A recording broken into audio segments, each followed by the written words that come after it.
What's up, everybody? Good evening and welcome to the Good Faith Podcast. I'm your host, Ninja Bullet. I understand you could have been a million other places tonight, and that time is the most precious commodity any of us have. So from the bottom of my heart, I'd like to share my gratitude with each and every one of our viewers, listeners, and guests.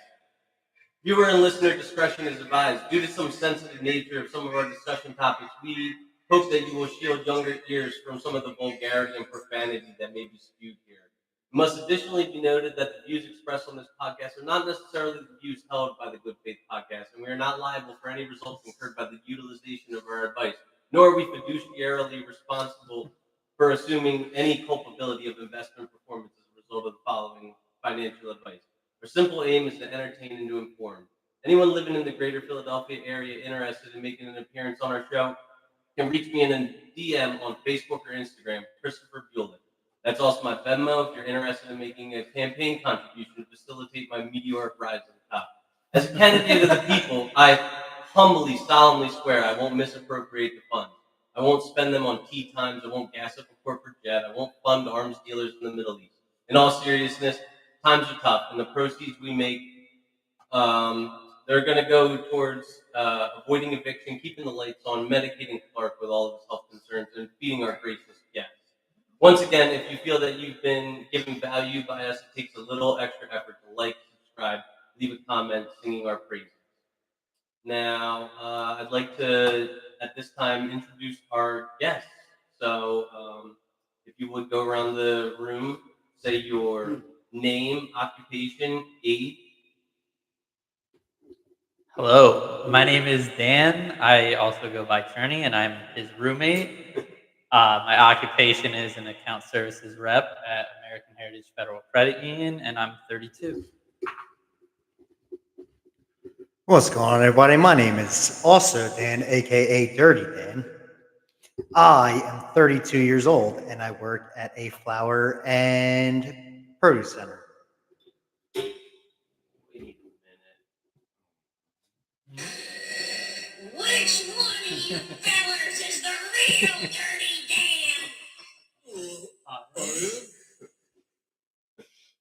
All right, next. Pleasure to be here. My name is Chad Brook. I currently work for Parts System Solutions, a parts delivery driving service. I am the age of 38. Glad to be here. Can you extend that mic her way? Okay, sorry.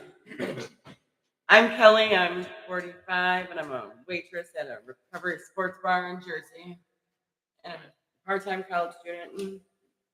Oh, right. And can I also go around the table and hear the highest level of education completed for each of you? I'll start. I have an associate's degree in liberal arts. This is Cherney again, and I have a bachelor's degree in accounting, which I do not use. This is Dirty Dan once again, and I have my GED. What's up, everybody? This is Chad. I have some college education in computer science, no degree. I'm working on getting my social work degree at Bucks Community College right now. All right. That is great. And can I hear, going around the table once again, everybody's relationship status? Are you single, married, engaged, divorced, separated, annulled, monogamous, long-term relationship, domestic partnership, civil union, situationship, friends with benefits, polycule, throuple, swingers, sex cult? This is Cherney again. That was quite a lot, but I'm single, so No throuple, no sex cult for you? no thank you. What's going on? This is Dirty Dan once more. I am technically married until the 23rd, when my divorce hearing is underway. Congratulations. Yes. Yeah, this is Chad. So I have to fill out on my paperwork when I submit qualifications as divorced, but I am in a wonderful relationship with my dear Kelly over here. So we got 2 divorcees. I'm a divorcee too. So. Oh. Got a throuple. But I'm literally dating Chad, so like, Yep. I would say it's not quite long term yet. It's only been almost a year and a half. I'm coming on 2 years. So Yeah. You don't think that's long term? significant other. I don't know. I guess it's long term nowadays. But I like to use the term partner. partner, you're my partner. Yeah. Your old man friend. Yeah. All right. And can I know your guys' longest relationship that Mine was kind of on and off for a while, but it was like 7 years. Wow, 7 years. Wow. Yeah. I was with my soon-to-be ex-wife for 9 years. Wow. This is Chad again. I was with my ex-wife before I got married with her 7.5 years, and I was married for a year and a half with her. So about 10 years. I was married for 16 years, and we were together for 18 years. All right. What about you? My longest relationship probably like about 3 years, something like that. Yeah. Oh, and I'm single. I don't think I mentioned You that did yet. not. I'm in I guess technically I'm in a domestic partnership with Journey. We domestically live together. We partner on certain things. Can I know your guys' orientation? Are you hetero, homo, bi, tri, curious, ace, grace, trans, pans, auto, demi, sapio, omni, poly, fluid, scolio, spec? Scolio? I don't know. Isn't that a disease? Scoliosis? I don't know. I am, I guess I would consider myself hetero. I would consider myself hetero and demi. And now, what is demi? Demi is you need to have a strong mental or It's emotional tie to the person. Yeah, it's like a strong emotional connection with someone, and then they kind of become more attracted to you because of that. Well, I think I kind of identify with that. Like, I don't want to have like a strictly physical relationship with somebody. I need to have there be some level of emotional attachment, some level of like mental stimulation. Yeah, I mean, I feel like everyone definitely wants that too. I just think I more associate with that than physical appearance in general. Mr. Dirty Dan? What's going on? I'm Mr. Dirty Dan, and I consider myself hetero. Right? Hi there, this is Chad again. So I guess I usually use the term straight, but heterosexual is how I identify. And thanks for educating me on what demi is. No. Definitely hetero. And all right, going around the table one more time. What would you say your financial literacy is? This is like kind of, I suppose, like a difficult question to quantify. But I guess if you had to rate yourself on a scale of 1 to 10, what would you say your financial literacy is? Me, myself, I say 6, 7. So are we saying like how good do we feel we are Yeah, with how finances? good do you feel you understand Scale of finance? 1 to 10? Yeah, scale of 1 to 10. Got it. And 10 being the best, right? Yeah. I'd say I'm probably like 9. I'd say. Okay. Oh, that's pretty good. Very good. Yeah, I feel like I do pretty well with my finances. I have a good 401k. I have a Roth. I have CD. I have stocks. Like I generally. Yo, Mr. Nasty's in the chat. What up, Nasty? I see you. That's Chris's boy. But yeah, I generally like. I'm very thrifty with my money. It might be like through Boy Scouts and parenting. That just kind of save my money a lot. And ladies, he's single. Single and hetero. and then. What's up, fellas? Dirty Dan once more. And I would say my financial literacy is probably like a 5. Hey, what's up, guys? Back to Chad. So when I was thinking of a non-scale, I was thinking poor. But with the 0 to 10 scale, I used to be more literate. I think I am less literate now because I'm spending, and I'm not exactly accruing as much. So I'm going to give myself a solid 4. Okay. My favorite number. I'm pretty bad at spending money. I need more money to spend. That's I don't know. I make enough money to support myself, so I'm like, yes, I'm doing fine, but I want to be more money. Everyone wants more money. Mhm. And I used to have more money, so it sucks when less for the pay scale. No. Having a budget sucks. Hey, Nasty, if you're able to comment, can you tell me how we're coming in? Are we coming in loud and clear? Is anybody, a little bit light, with the voice and stuff like that? I just want to make sure that like everybody's voice is getting picked up perfectly. And if anybody is listening right now, please comment in the comment section and let us know that you're there so we can say hi to you. All right.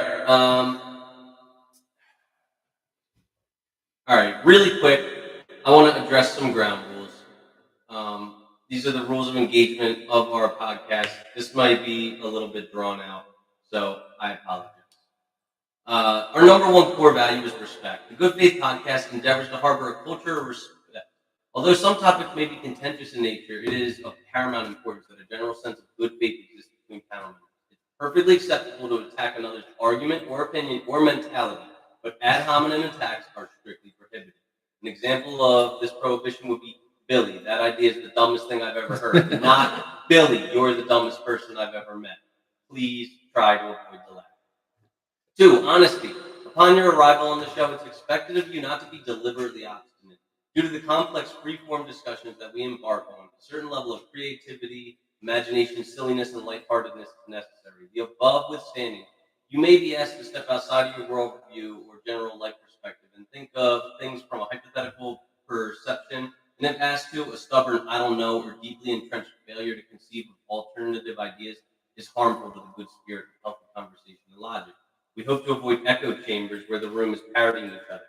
We also equally hope to avoid creating an intellectual Charlottesville where two opposing groups are venomously shouting across the table at each other without ever attempting to consider the other's position.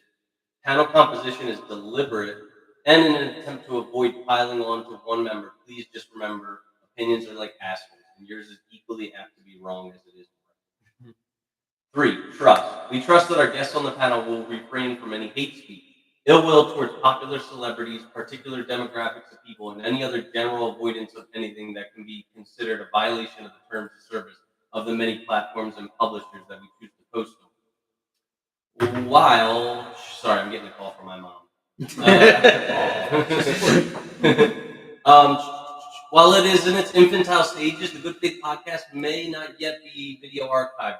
But when we achieve that milestone, nudity is obviously strictly prohibited, and in efforts to preserve our reputation, we request that guests of the show avoid intolerant language like Dirty Dan. Please don't call Italians by their,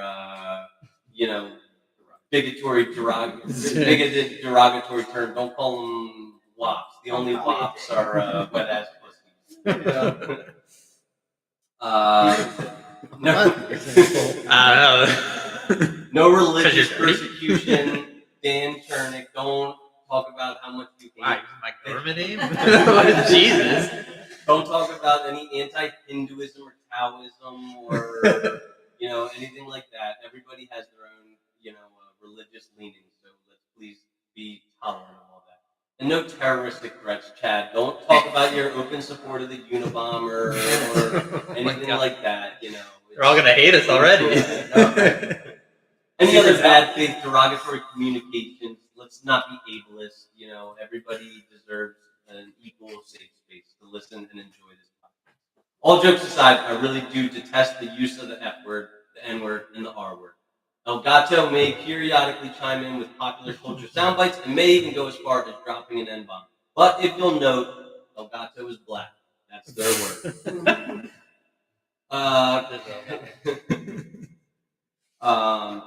Yeah, it's This racism is killing me inside. And number 5 is fun. The 5th and final rule is to have fun. We aim at the Good Faith Podcast to build a culture of fun and spirited debate in an attempt to reach across the aisle and perhaps educate and learn things from the many walks of life. Remember, Only boring people get bored. If you happen to find yourself offended, hurt, bored, disgusted, bewildered, befuddled, bamboozled, confused, bothered, triggered, tired, enraged, enthralled, floored, or plain old flabbergasted by the flamboyant rigmarole, the appropriate place to send your complaints is right up your ass. Seriously, we do endeavor to create a safe space for constructive feedback, and we will consider all grievances. Finally, the philosophy of curiosity as well. Instead of criticizing a viewpoint you don't understand, please seek to understand. All right, now that I'm done with that. Befuddled is actually my favorite word. What was that? Befuddled is actually my favorite word ever. Befuddled? Yo, befuddled's a good one. It is. There's a lot Befuddled. of So is kerfluffled is good too. Kerfluffled. All right, I'll add that. to my nincompoop. script. What is nincompoop? All right. Can I now know about? We're gonna go around the table again, and let me hear about your spiritual beliefs. Are you Christian, Catholic, Protestant, Methodist, Baptist, non-denominational, Jewish, Muslim, Hindu, atheist, agnostic, Buddhist, Mormon, Scientologist, Satan cultist, witchcraft, wizardry, flying spaghetti monster, sky daddy, Nordic, Viking deity? So I'm agnostic, lean more towards the atheist side. Do you know the difference between agnosticism and atheism? Mainly agnosticism can go either way with it, but atheist just doesn't believe in God at all. I'll have to look this up.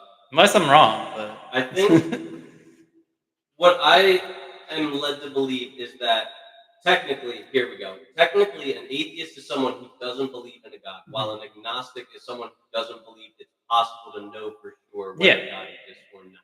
I guess I didn't really explain it in that way. I feel like you can't know whether God exists or not, right? So wouldn't that make you an agnostic? Yeah. Okay, yeah. But I also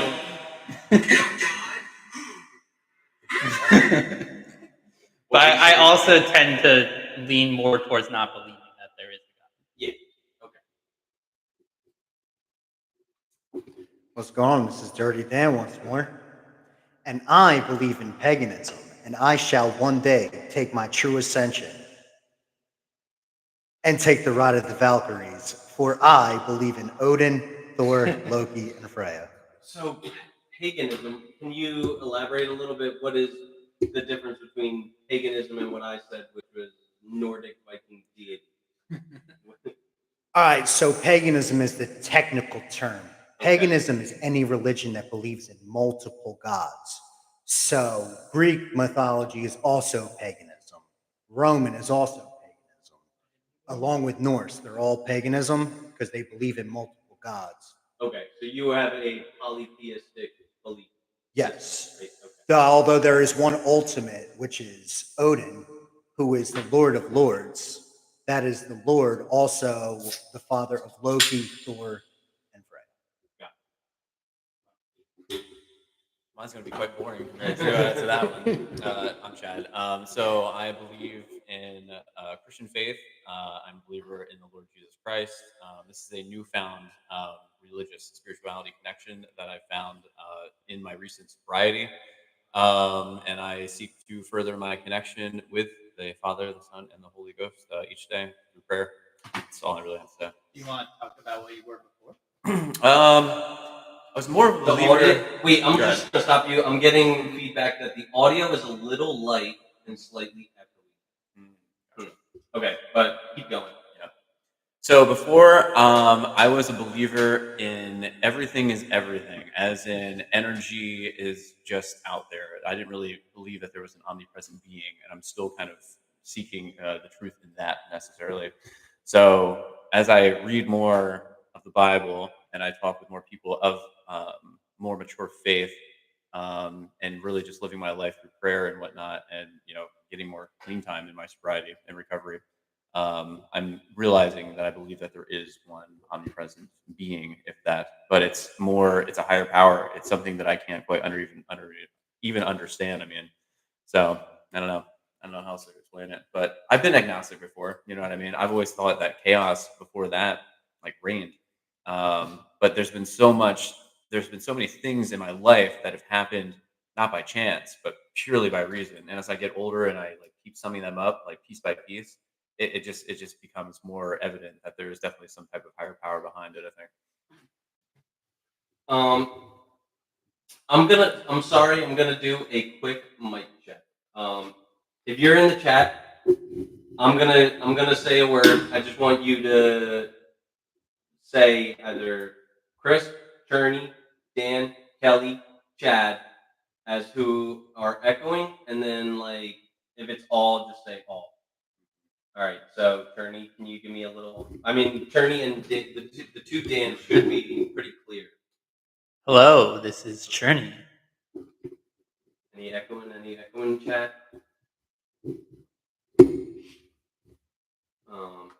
What about that mic? Can you guys try that mic? Check. This is Chad over here on mic. We'll say number three. Mic 3. So Nasty says a little. I don't know what that That was is. probably This a says little light for me. Dan Rugg said D Rugg.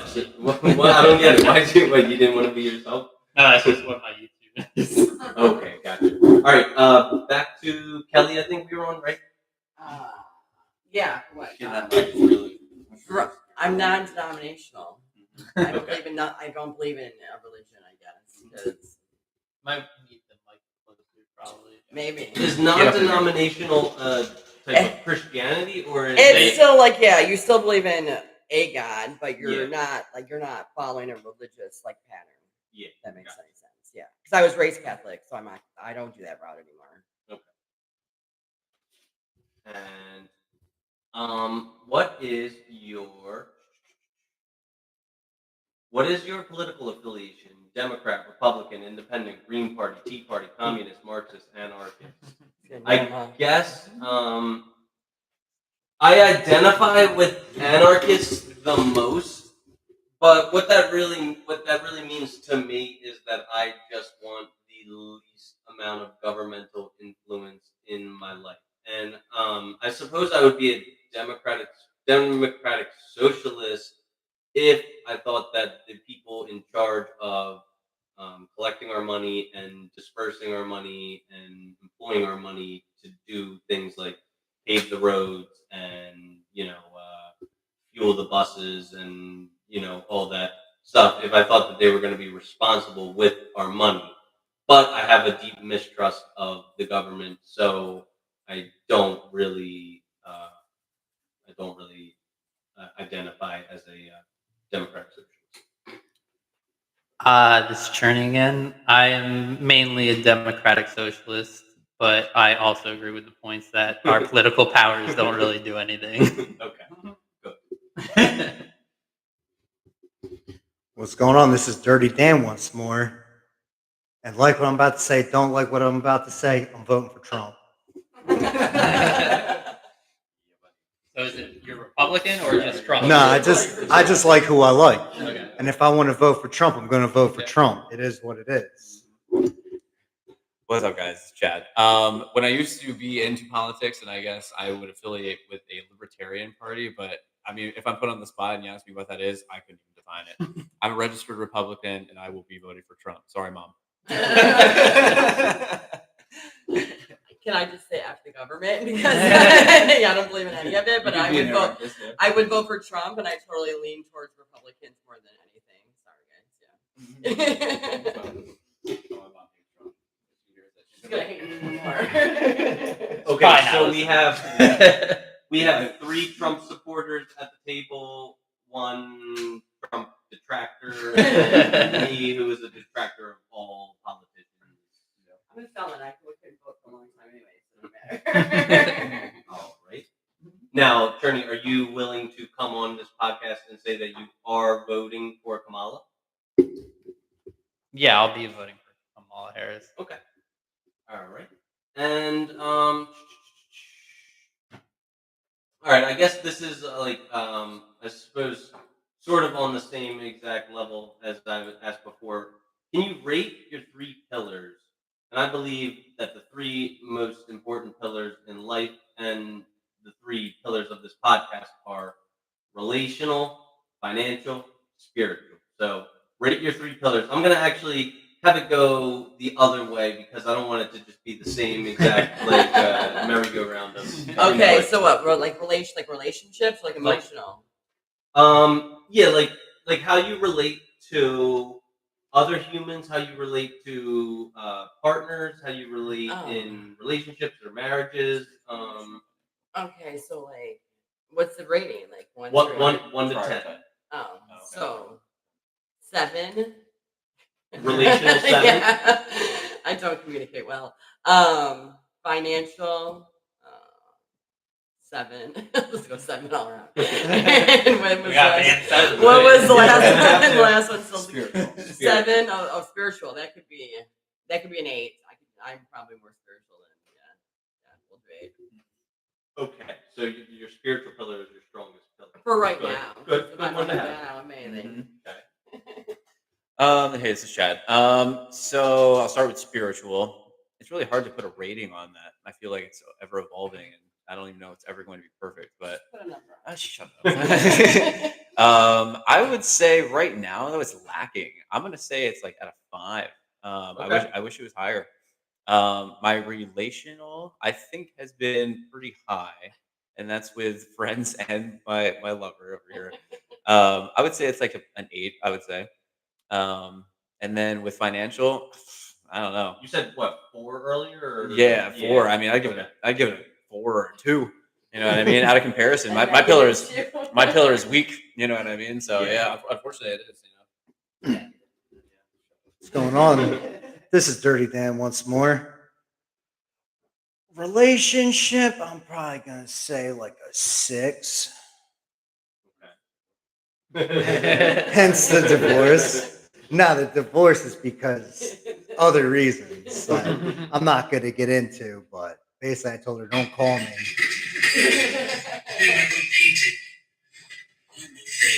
Is that why? Were you painting homo things? No. No, so it's just a long story. I can tell you the story. Yeah, sure, go for it, please. All right, so my soon-to-be ex-wife calls me and tells me she's been getting high. You know what I mean? So I told her, if you get high, don't call me. So she was like, I stood by you when you were doing what you were doing. I said, no, you were enabling me when I was doing what I was doing. There's a difference between sticking by somebody and enabling them. So she got all mad. She blocked me on everything and then sent me divorce papers. And the hearing's on the 23rd, which I can't make because I got shit to do. I got shit to do. And it's all the way down in Cape May, New Jersey.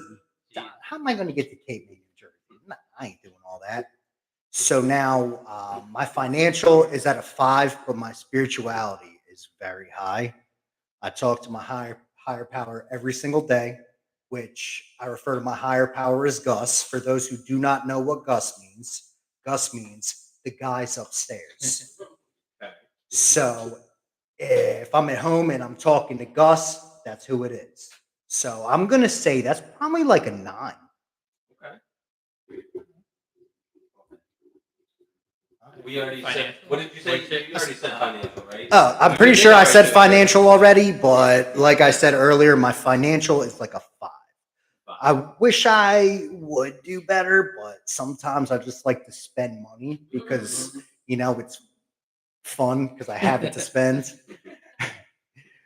But I pay all my bills. So, I pay my rent and I pay my phone bill. I opened a savings account in your name. That way, 500 years later, it'll be worth billions. Billions. Oh, I like money. I also like money. I would consider my financial a 9. But as for like relational, I'd say probably like a 4, and spiritual like a 1. I want to add one more. What do you? Oh wait. All right. So I gotta go first. You're always skipping yourself. Yeah. Relational, probably like a 4 or a 5. I think I'm one of the F letters. I think I'm one of the F words. I'm a 4. Financial. I think, what did I say? Like a 6 or a 7. I think you said 7 or 8. Yeah, I think I'm a 7 financially. And spiritually, say I was say like also a 6 or a 7 spiritually. What did you say spiritually? Do you believe in the realm of the spirit? I said 1. One. I Yeah, do not. That's okay. And I wanted to add one more. What on a scale of 1 to 10, what do you rate your physical health? I rate my physical health like a 8, I'd say. Am I up? Okay. Sure, yeah. I was also gonna say an 8. I say I'm like pretty healthy, not like muscular, but I'm in good shape. What's going on? This is Dirty Dan once more. All in all, my health is pretty good. You know, I'm a little bit chunky, but that's all right. But other than that, like my health is phenomenal. Rating? What number? Yeah, put a number on it. Put a number on it? Yeah. I'm gonna say like a 6 or a 7. What's up? It's Chad. Hey, Chad. So my physical health. Thinking of diet, exercise, and what I introduce into my body. So diet is pretty good. I eat pretty healthy. And then exercise, I really haven't been doing that much, but I'm pretty physically active. And the one thing I do is I smoke cigarettes. So I'm going to account all of those things, and I'm going to say my physical health is a 7. Okay. Yeah. I'm physically unfit, so I'm just gonna say a 4.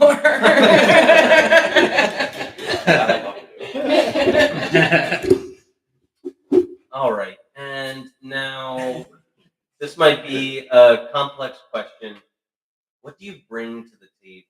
I'll talk about what I brought to the table. I brought a bunch of 6-packs of Coca-Cola. I brought 2 Drunken Brooklyn pizzas. I brought cannolis, which if anybody's hungry, feel free to have cannolis. Got all these microphones. Got this this Elgato Stream Deck, which, by the way, if you've never played with one of these, it's like literally the coolest thing in the entire world.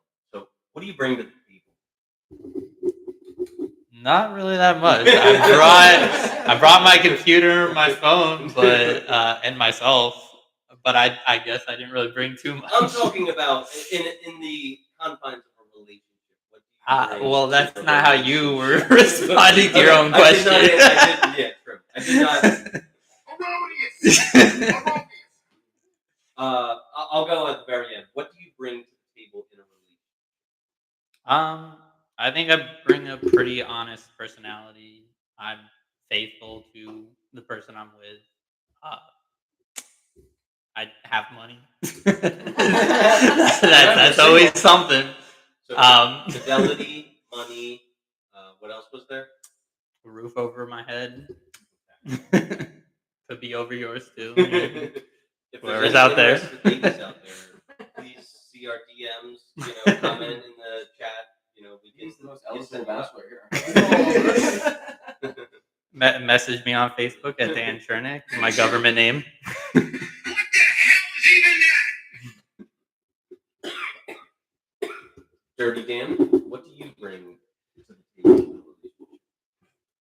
What's going on? My name is Dirty Dan. This is actually a really tough question because for a really long time I didn't bring nothing to the table because all I did was what I wanted to do. You know, although this table I brought that notebook. I haven't even gotten a chance to. I wanted to take notes on all you guys so I could be more thorough. I mean, that's just something that'll have to come with the territory if I get more experience. Yeah. But other than that, like right now, like what I would bring to the table is my undying support and all my unconditional. Hello, everyone. This is Chad again. What do I bring to a relationship? I'm assuming we're talking about romantic, or is it any? Is it platonic as well, or friendships? Yeah, I suppose. What do you bring to both? Yep.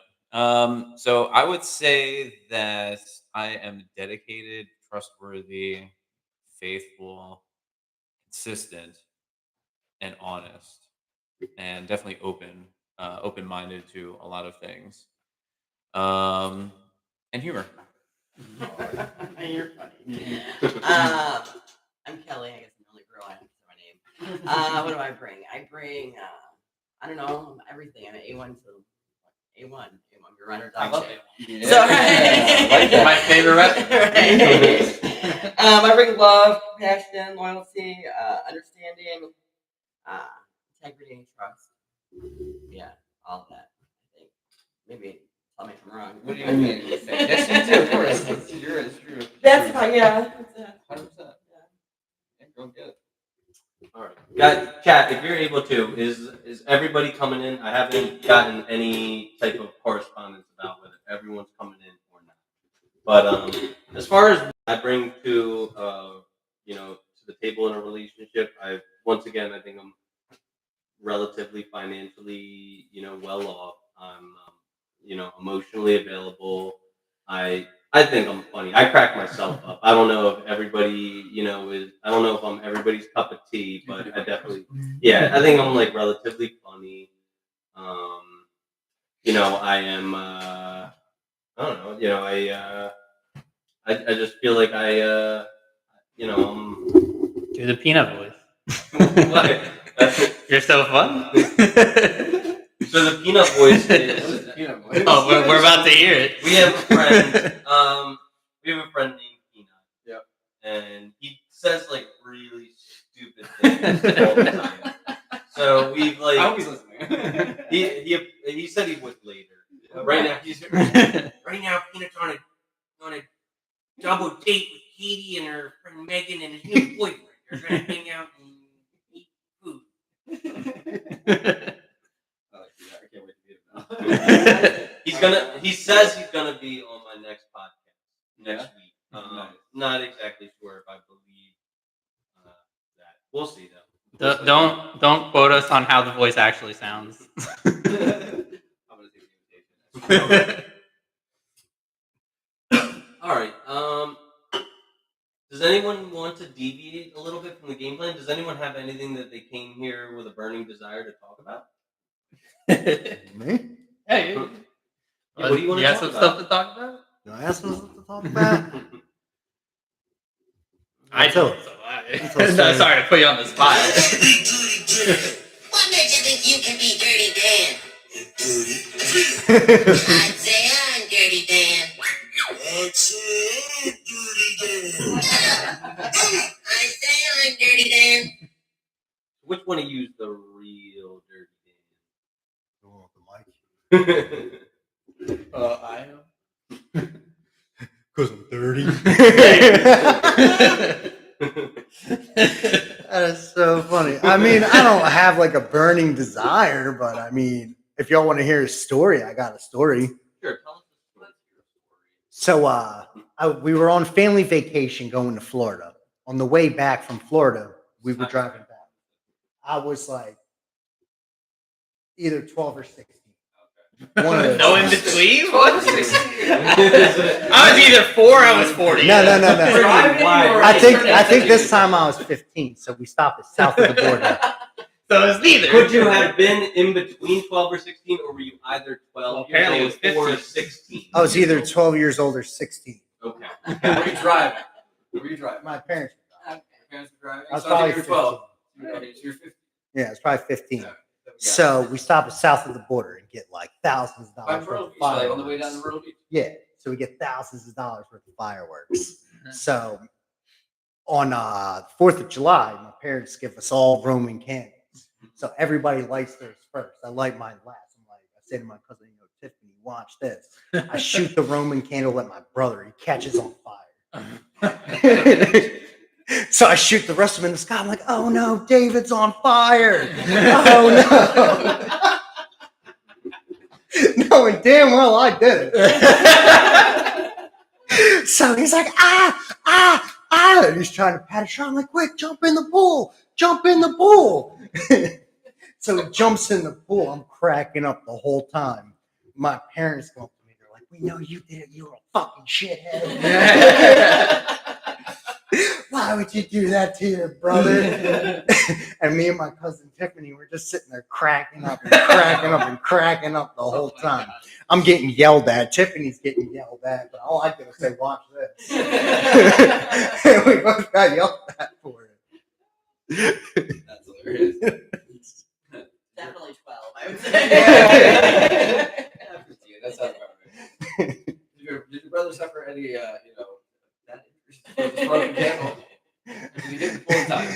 he got it full time, but he had a slight burn right here. Did He had a But he slight burn recovered on from his. it? He Huh? doesn't have that permanently, or I'm not really sure because he's like super fat now, so you can only see his stretch marks.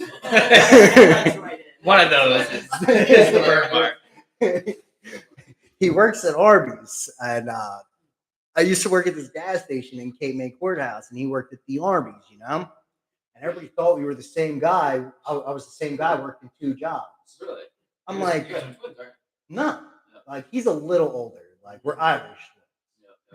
Like, so I'm sitting there looking at this person. I'm like, what? Do I just walk to Arby's and erase all my tattoos or something? Yeah, I'm just walking with an eraser, Doodle Bob over here. Yeah, and they look at me like, what? I'm like, no, we're 2 different people. Like, my brother doesn't have tattoos. This is my older brother. That's the one I set on fire. Yeah. He's fine. Sorry, brother. Right. Again. He's a good sport It's water though. in the Yeah, no, it sounds like it. At least you got the cool time. Yeah. Anybody else got a story? Well, this is a rated R podcast, so I have no problem with hearing your deepest, darkest secrets. I mean, the thing here. So the thing that I'm curious to hear about, since we have conflicting religious views and whatnot. Mhm. So I've had, yeah, I know it's always about spirituality. I'm always trying to get back into it. So I recently had a friend of mine pass away due to an overdose, and it's been really bothering me. Not to the point of going back or relapsing or subduing the pain with substance abuse, but it's really starting to make me investigate where did he go. And even with my sound thoughts in the spiritual realm and understanding that I do have a connection with God, I'm wondering if that man did have a connection with God before he died, because I'm really worried if he either went to heaven or hell. And you know what I mean? So I guess maybe like a question that I have to ask myself is, did I do enough to help him in his journey while he was he stays at the or he did stay at the recovery house that I stay at in Lockdown, and so basically, I'm worried about him. You know what I mean? So because the thing is like, okay, now that he's passed, do I believe that I would be able to feel him? Do I believe that God would let me know that he's okay? And I don't feel okay yet. It's pretty recent. It's pretty raw.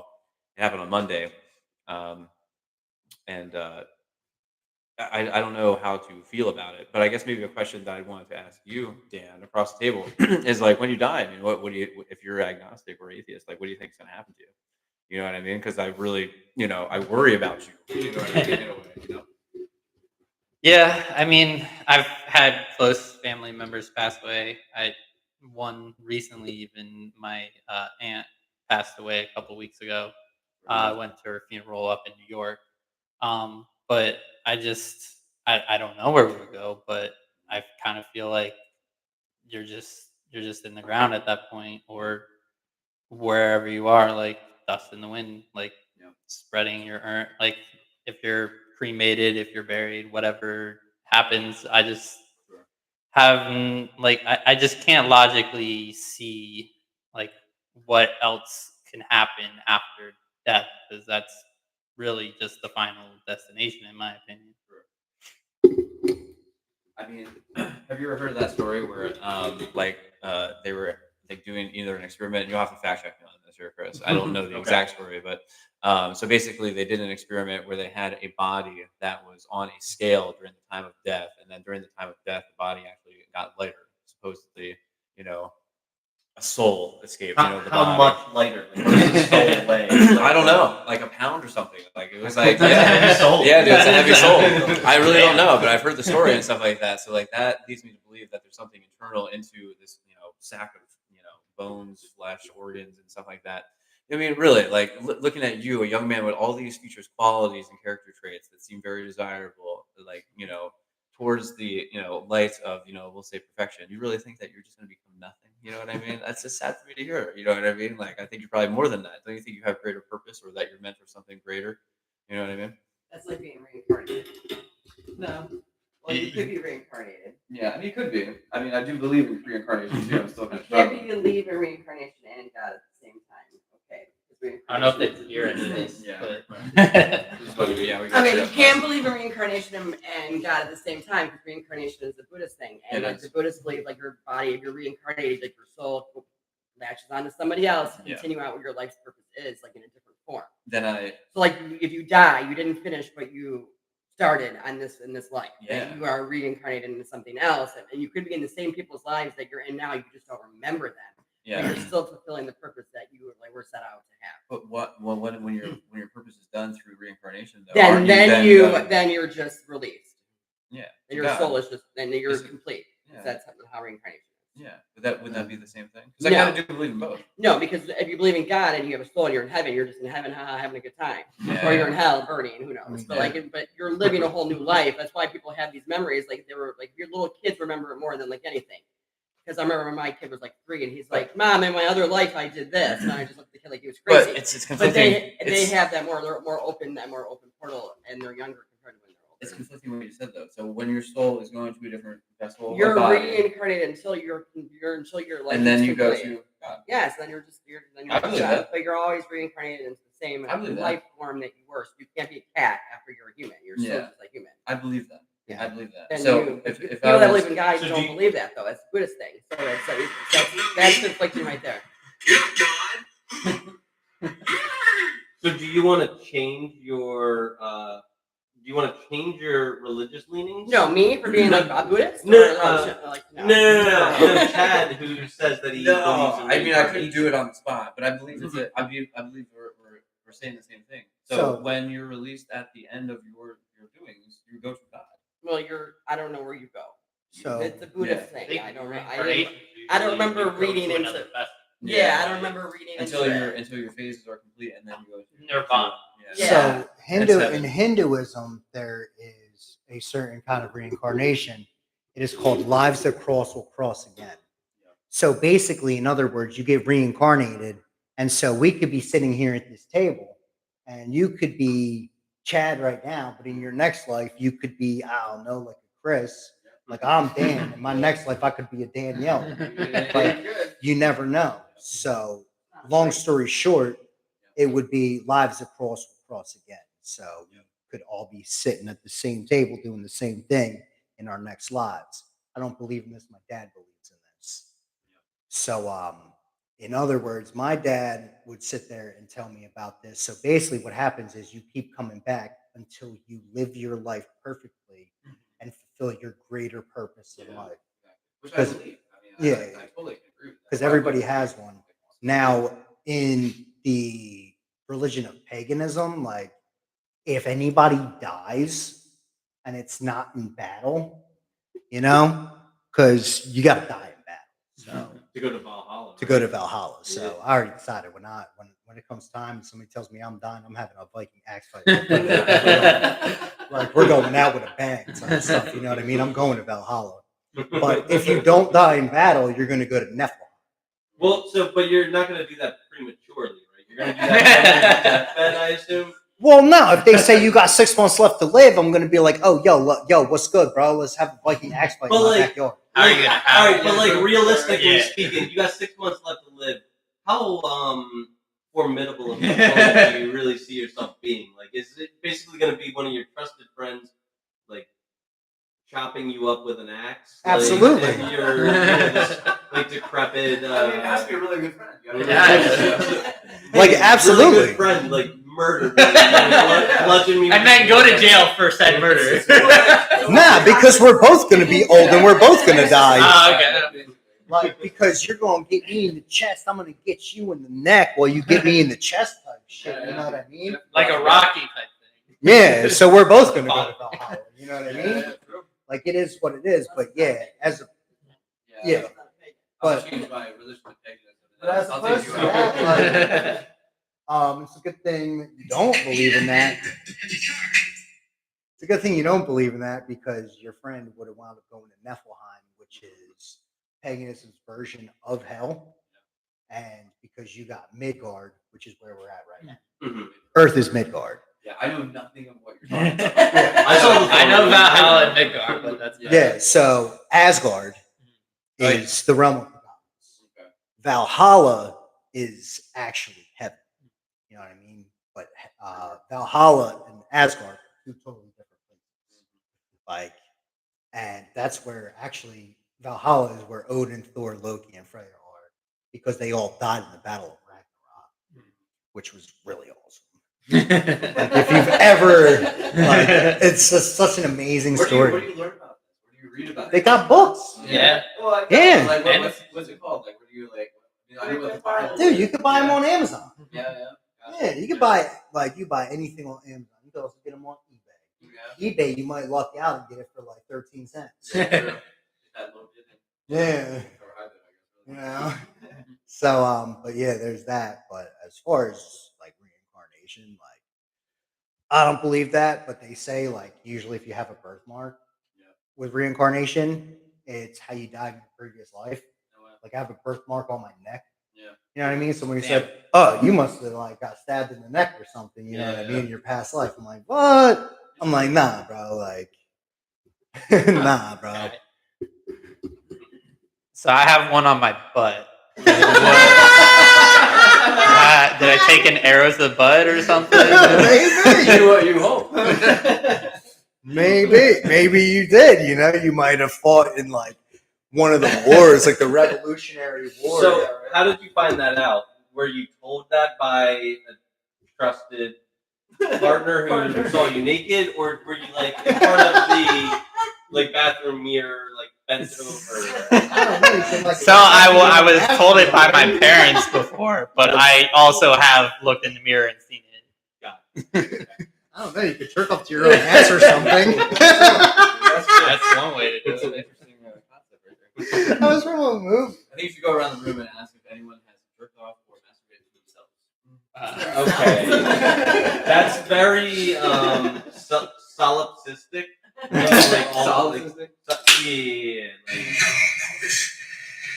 This whole thing, all of this, it's all about me. no, I'm the type of person that needs visual stimulation of a Woman. porno. Yeah. Yep. There you go. So how do you get off? There you go. Go around the room. All right. Well, Chad, you're the one who brought it up. No, I need to hear from you. I was gonna say I didn't even answer your question first. I don't even remember what it was. Yeah. Chad, What? have you ever mirror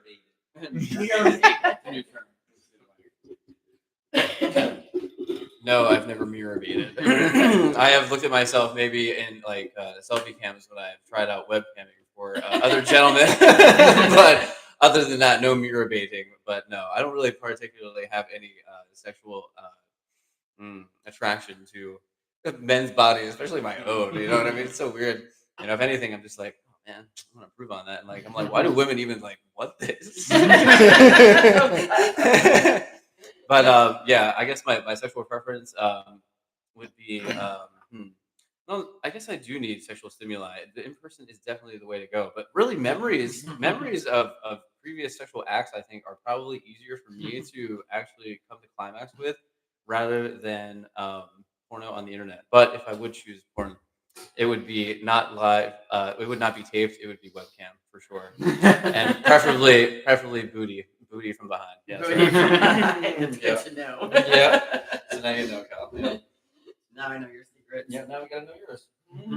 I've never mirror masturbated. I've like masturbated on like I've masturbated on the phone, like where I could see myself, but I'm showing it to somebody else. Yeah. And well, just last night I watched Chad eat me out from the mirror above the ceiling. That's right. Yeah, we had That was this place. that was good. Tell them where it was. No, we're not gonna talk. But I prefer not to watch myself. Like no, I don't want to see. Yeah. No, We'll get you on. I don't. You. Good answer. Good answer. Good answer. Very good answer, man. Family That's feud it. over here. That's Good it. family feud. One word answer. You. That's all I gotta say. Son of a bitch, you old celery. I can't get myself in trouble. Okay. So I'm kidding. We'll come back. Your turn. My turn. I'm irritated. All right, so I have actually not mirror baited. That was from a movie, actually, like a Bam Margera movie. I don't know. You could jerk off to your own ass or something. The dude's like standing on the mirror, like looking at his ass beating off. And they walk in on him, but no, I've never done that. Oh, where he gets branded on the end? Yeah, and like he gets walked in on, you sick motherfucker. But what was the other part? Have you ever mirror baited? That's all we were asking. What else gets you off? What gets me off? So I'm gonna talk about a time that I was in the state penitentiary. Oh man! Oh God! So I was in the state penitentiary, and I was just chilling there in my bunk, and I wake up like with like morning wood, you know what I mean? Like straight stiff. I'm like, damn, what am I gonna do? So I'm like, boom. So we had these porno mags in there.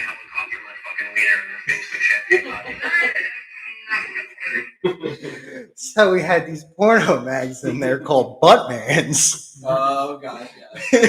So literally, I'll like take this porno mag in the shower, you know, and I'm in the pen. Like, there's only certain ways you can get off. Put your shower shoes on, walk in the shower, just rub one out real quick, and then go on about your day. Good as new, you know what I mean? And then I used to go play spades, get into fights, and play spades, get into fist fights, and then call it a day. I got put in the hole one time actually because I was in the day room and somebody was talking smack, and they said they were gonna take my lunch out. Bow! I punched him right in the chin, type stuff. You know what I mean? So we all got put in the hole. Like me and him got put in the hole, and dude was knocked down on the ground. I don't know how he What's got the put in hole for everybody out there that may not know? So the hole is locked up.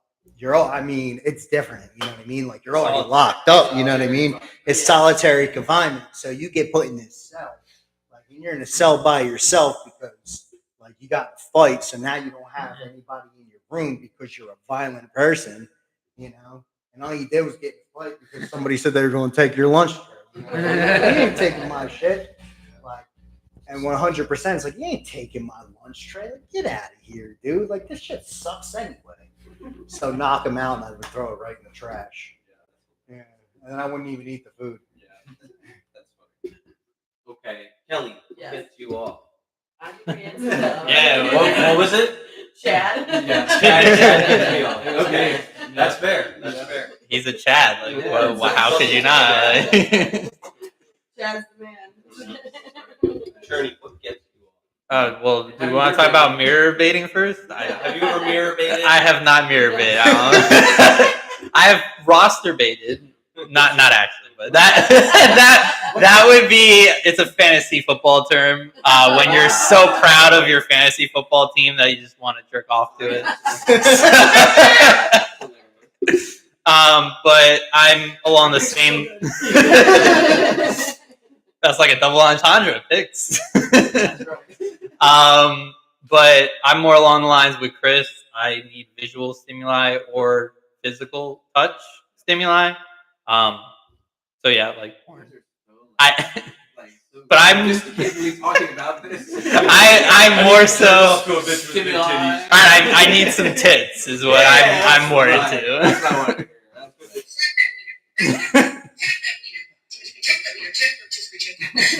hear. I need to bounce them titties. That's funny.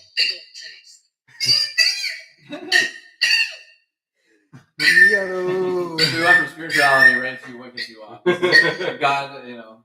God gets me off. Please forgive me. Maybe you're gonna party as a porn star. Yeah, I hope so.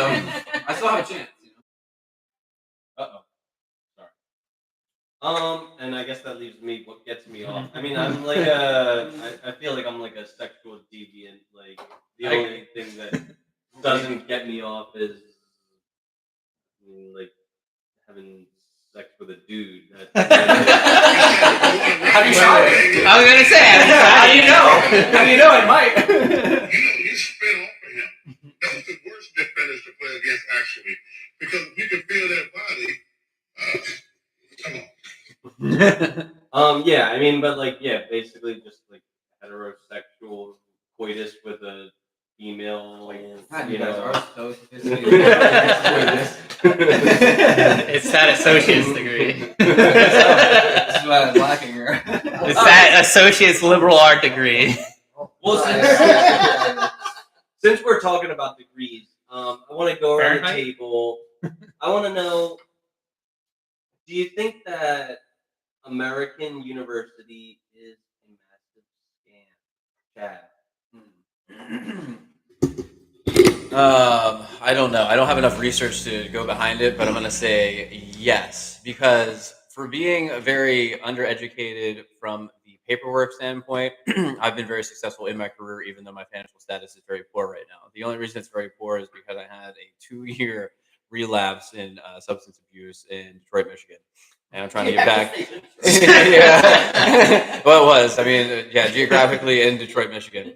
But I mean, basically, I was my own, made entrepreneurial, guy, successfully going through certifications and basically working your way up. So, did I personally need that, to be successful in my life, with financial comfort and using money as a tool to, be successful and do as I please? No. Are they a scam to the people out there that are using it now? I would think yes, in a way, because even like across the table here, Dan, I mean, you have a degree for something that you're not even using right now. You know what I mean? So basically, I don't know if it sounds like you're not in debt, but you were in debt for something that you're not even actually utilizing.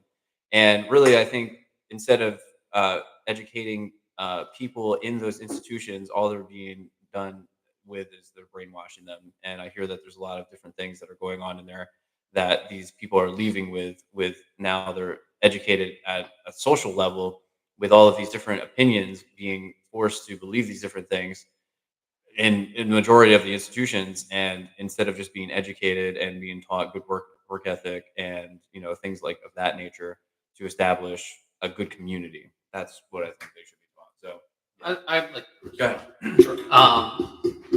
So yeah, I got a bachelor's degree in accounting from Temple. I didn't actually have a lot of debt from it because I do think I'm actually pretty good with my finances. So I actually did save up a good amount and just kind of paid it off like pretty quickly so that I wouldn't have enough like a lot of interest accruing from the debt. So I'm actually debt free with that. The only thing I have is a credit card for like credit score, and just I pay that off monthly, like completely, so that I don't have interest for that either. Do you think others are in that same position though? I do not. I think a majority of the American population is probably in debt, especially from school, like colleges. So I do agree with the point that it's like mainly a scam because it's way overpriced, like ridiculously overpriced. But I do think the best option that isn't really talked about as much, maybe a little more nowadays, is like trade schools. Getting specialized in something is probably the best thing you can do because you can make a lot of money being specialized in something because others aren't doing it. So if someone needs you for that trade, you're a high commodity to like get paid for that. So you want to learn a trade and get money off of that. That's the best way to keep yourself out of debt. So I'm gonna speak on that. You know what I mean? So say you're fresh out of high school. You know what I mean? Your parents get put in debt to put you in college. Now, say something happens. You know what I mean? Like, because stuff happens. You know what I mean? So you come out and you get 2 college degrees, mind you. You know what I mean? So you do 8 years of college in total. Like your parents paid for the first go round, and then you paid for the second go round. You know what I mean? And now not only your parents are in debt, but you're also in debt now. And now you're going to come out of college, and it's going to be hard for you to find a job because you don't have the experience needed to get the job.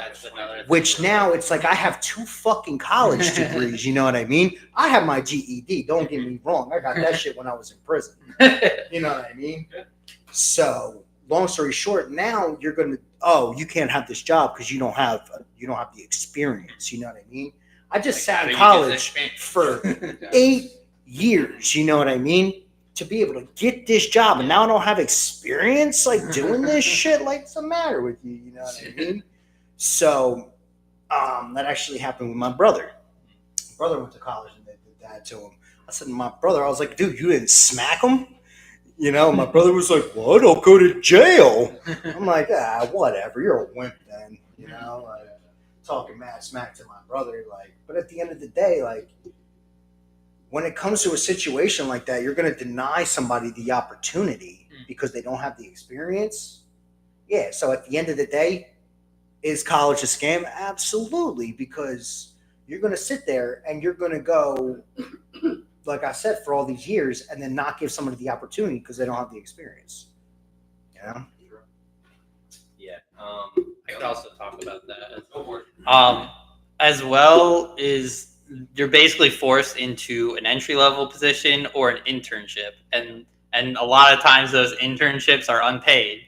So you basically have to like take the bottom of the barrel to even get started to getting experience. And then you have to do that for years upon years to finally have enough experience to get a good job. So once it finally pays off, you're gonna be at like retirement age. So it's like it doesn't even matter at that point.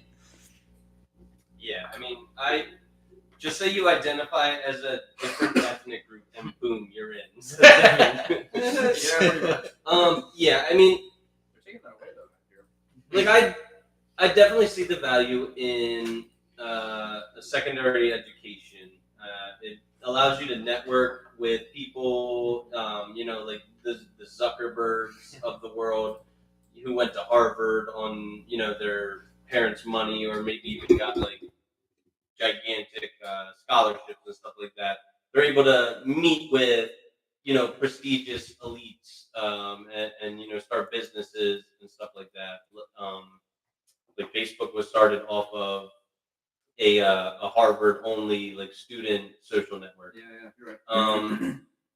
However, I don't think it's feasible for the typical average working class American, and I think they recently published this you know, like a survey, and 52% of you know, 52% of bachelor's graduates, you know, their first job out of college was not even in an applicable field that their degree was required for. So Can I comment on the Zuckerberg part too? yeah, go for it. He is also noted. I'm pretty sure he was a dropout too, right? Yes, Yeah. I mean, so he probably got the networking from it, Yeah, but he didn't really even use, like, he didn't use a degree because he didn't get the degree.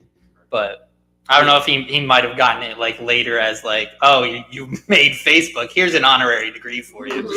yeah, I mean, like, I would not spend $10,000 to read the Yellow Wallpaper by Charlotte Perkins Gilman and listen to read other like feminist literature, you know, stuff like that. Like, I think certain fields, absolutely. Do you need to go to college to do them? 100%. To work on, you know, airplanes, to work on spaceships, to, you know, surgery, to- brain surgery. to move around billions of dollars of your client's money and have like some kind of financial knowledge of how to work like a complex computer algorithm, to, you know, assemble computers, to engineer buildings. Like, I don't want all of these, you know, trades to be done by, you know, people with the same level of specialization as me. You know, the buildings will be falling down. And Devin says, in all fairness, the need for higher education is due to this country moving from an industrial production-based economy to the massive amount of competition coming from overseas, effectively making, and then it cuts off. But yeah, like, I mean, basically all of our industry these days is going overseas, and yeah, making it a requirement, says Devin. Yeah, like I don't know, like we're falling behind the foreigners for being hardworking and productive and efficient with their time, and I don't really know, you know, what to say. Farmers, mate, they do like high tech equipment now. They don't even like really have to work as much in the fields. They work smarter, not harder. That's true. Yep. All right. I think you should ask the girl that's in college.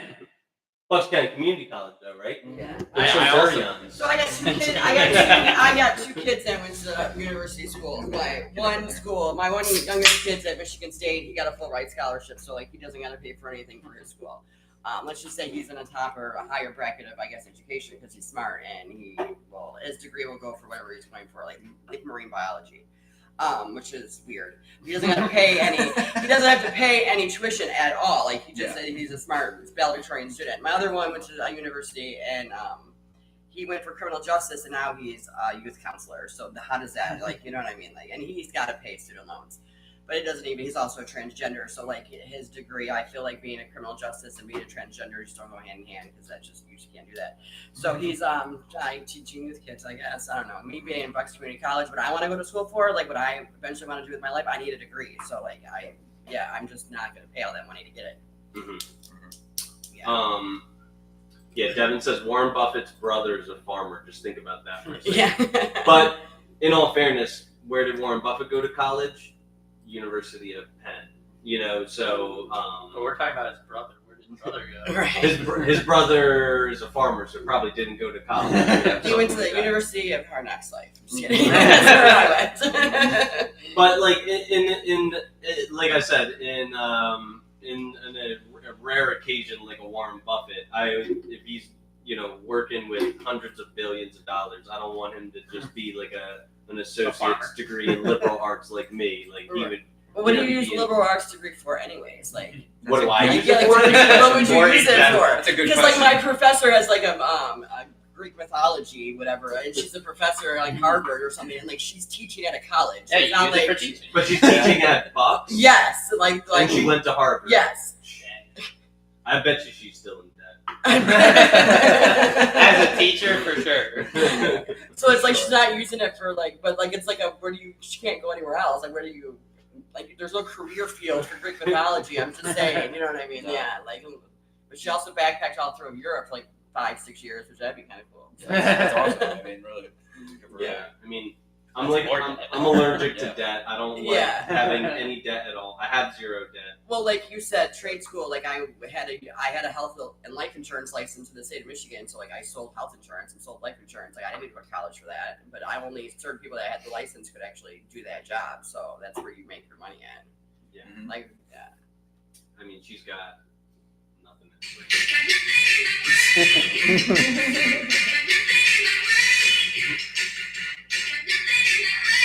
All right. So while we're on the topic of Taylor Swift, That you brought up. all right. So here's a conspiracy that I heard lately. And tell me if this conspiracy theory makes any sense, right? So apparently Taylor Swift and Travis Kelce have signed a contract that they're going to break up after the election. I submit to you that I don't know either, but I'm assuming the guy she's dating. Yeah. he's a Tight end for the Chiefs. tight end for the Kansas City Chiefs. One of the best Now- tight ends in the league right now. My theory is that they formed a power couple to bring together the Southern, Missourites that were traditionally very conservative, probably going to vote Rep. Yeah. They are together so that those people could be maybe swung to the other side, and women who would typically have zero interest in the sport of football now have a reason to become NFL fans. It kind of makes sense if you think about it. What do you think? I mean, I usually don't buy into conspiracy theories at all. I feel like that's a more reasonable one compared to like Wow. what you would normally hear, but I still wouldn't necessarily think it's like exactly what they're trying to do. Like, Devin says he's the tight end, she's the wide receiver. it's- Wait, I don't want to get it wrong. Devin, why did what's his name? Why did Jerry Sandusky get fired from Penn State? Because he turned all the tight ends into wide receivers. Oh, damn. Okay, I'm sorry. Jackson Kearney? I don't remember what I was saying. The conspiracy theory. All right. Oh yes. So yeah, I mean, it's possible. I don't feel like a lot of people would just kind of turned just because Taylor Swift's dating their tight end.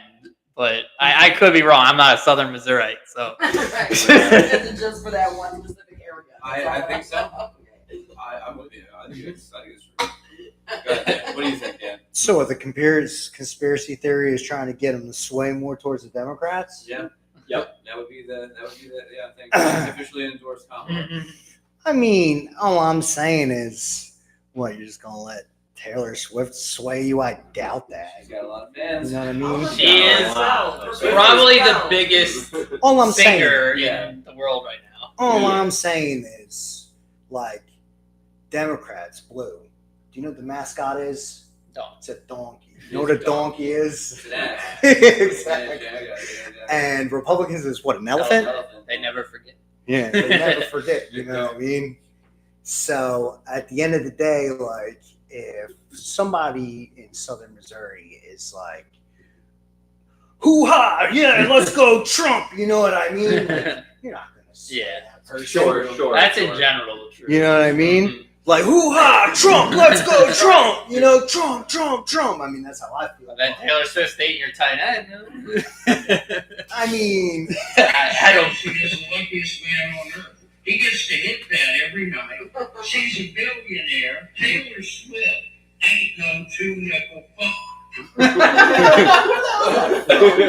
that? Alex Jones? That was the goat. That was the fucking goat. That's who that was. I mean, at the end of the day, like, I am a grown person. If I give a shit about the influence of Taylor Swift or Travis Kelce, then I need to get my life together even more. Yeah, true. You know, if I'm going to let them sway my opinion, because my opinion is my opinion, it will always be. So what's somebody going to do about my opinion? Yeah. You know, like, you could say or do whatever you want, but I mean, I don't really follow up on conspiracy theories or whatnot. You know what I mean? But Or just talked was bad echo, says my mom. I'm not sure how long ago that was, though. Huh? Just my mom saying somebody's got a bad echo. Hopefully it's not me. Probably not. yeah, but all I'm saying is, like, but at the end of the day, like, certain conspiracy theories. I watched this video one time. Like, somebody sent it to me on Telegram, and it was crazy. So it was about the election or whatever, and it showed like these Democrats like going in and like pulling out the ballot boxes and like filling it all with Joe Biden. You know what I mean? Yeah, Which, at the end of the day, Joe Biden's a pedophile. He likes to sniff kids. Jeez. he does. He's never right kind of years. Yeah, he likes to sniff kids. So I mean, at the end of the day, like, that's not a conspiracy. That's fact. Mhm. Like, that's I see on that. national television. You know what I mean? But and the ballot box stuffing actually also isn't a conspiracy either, because there's video footage of it actually happening. You know what I mean? And everybody's like, "Oh, Bob, Trump." Erroneous. But at the end of the day, I believe Trump will do great things for this country. You know, like, the Democrats are the ones that always destroy it. You know, like. Well, if you want my opinion, you didn't ask, I know, but I think they're all fucking I trash. know your problem is. You do? You're just like me. Trash. I think all politicians are fucking trash. There's the age-old saying, how do you know when a politician is lying, when his lips are moving? I don't think that this rich white guy with a blue tie is going to do any better or worse of a job than this rich white man with a red tie. I think they're all just crooked pieces of shit. Yeah. Yeah. But So all I gotta say is, you missed, by the way. Like, whoever shot Trump, you missed. Yeah, right. All right, so here's a question for the panel. Do you guys agree with celebrities endorsing presidential candidates? For example, Taylor Swift. I'll go first. No. I mean, like, first of all, once again, I'll say I don't agree with anybody endorsing any presidential candidate because I think they're all pieces of shit. I was riding for Obama. I liked John F. Kennedy. Not that I was like alive when John F. Kennedy was alive, but like, you know, those are like two of the most recent like iconic presidents that I can think of. But no, like do I think that because you can hit like a D note really well, your opinion matters about who the president should be? No, like I don't think so. So, celebrities endorsing presidential candidates, I think that's free game. Like, they can speak their mind just like anyone else. Yeah, they're more influential, obviously, than us, but it's still their opinion. Whether you agree with it or not is up to you. You can follow them if you're just a blind follower, but I would think you would make up your own mind behind it and not just go with what celebrities endorse. But I think it's fair game for them to just make their opinions known and want people to do what their opinion is. I don't agree with just like forcing it onto people, but they're free to do what they want. Dan, what do you think about celebrities endorsing political candidates? I'm gonna be honest, celebrities are people just like us, you know what I mean? Mm-hmm. They just so happen to have a lot more followers. Like Mike Tyson said it the best, you know what I mean, in an interview. He said, if I like Trump and I want to vote for Trump, I'm gonna vote for Trump. He says, so what's somebody gonna do about it? Shoot me, beat me up? No, I don't think so. You know what I mean? So at the end of the day, he kept saying, so what? You know? And he wasn't really endorsing Trump at that moment. He was basically just sticking up for him type shit, you know what I mean? And he's just like, so what? So, I mean, he wasn't really endorsing him. He said, but if that's who I want to vote for, that's who I'm going to vote for. He said, they just think I have a lot of followers, you know what I mean? So this is my opinion. So he honestly said it the best, because at the end of the day, he said, us celebrities, we have a lot of followers. So people are going to sit there and be swayed by our opinions, you know what I mean? But to sit there and like Taylor Swift on the news, like endorse, let's say, the Democratic Party, do I think that is okay? No, not really. You know what I mean? To just sit there and endorse this person on the news, like, you got these average Joe Schmo nobodies on Facebook Messenger, like doing the same thing. You know what I mean? So now Taylor Swift's going to be like on there doing it. Like, and who's going to listen to these average Joe Schmo nobodies? You know, but then you get Taylor Swift on there, then people are going to listen. You know? Taylor Swift, I'm a Swiftie. Hey, chat. Can you please let me know if everybody is coming in clear or not? Because I'm getting some reports that somebody's echoing, and it might be me. Some reports. Only two options: either this side or that side. It also could.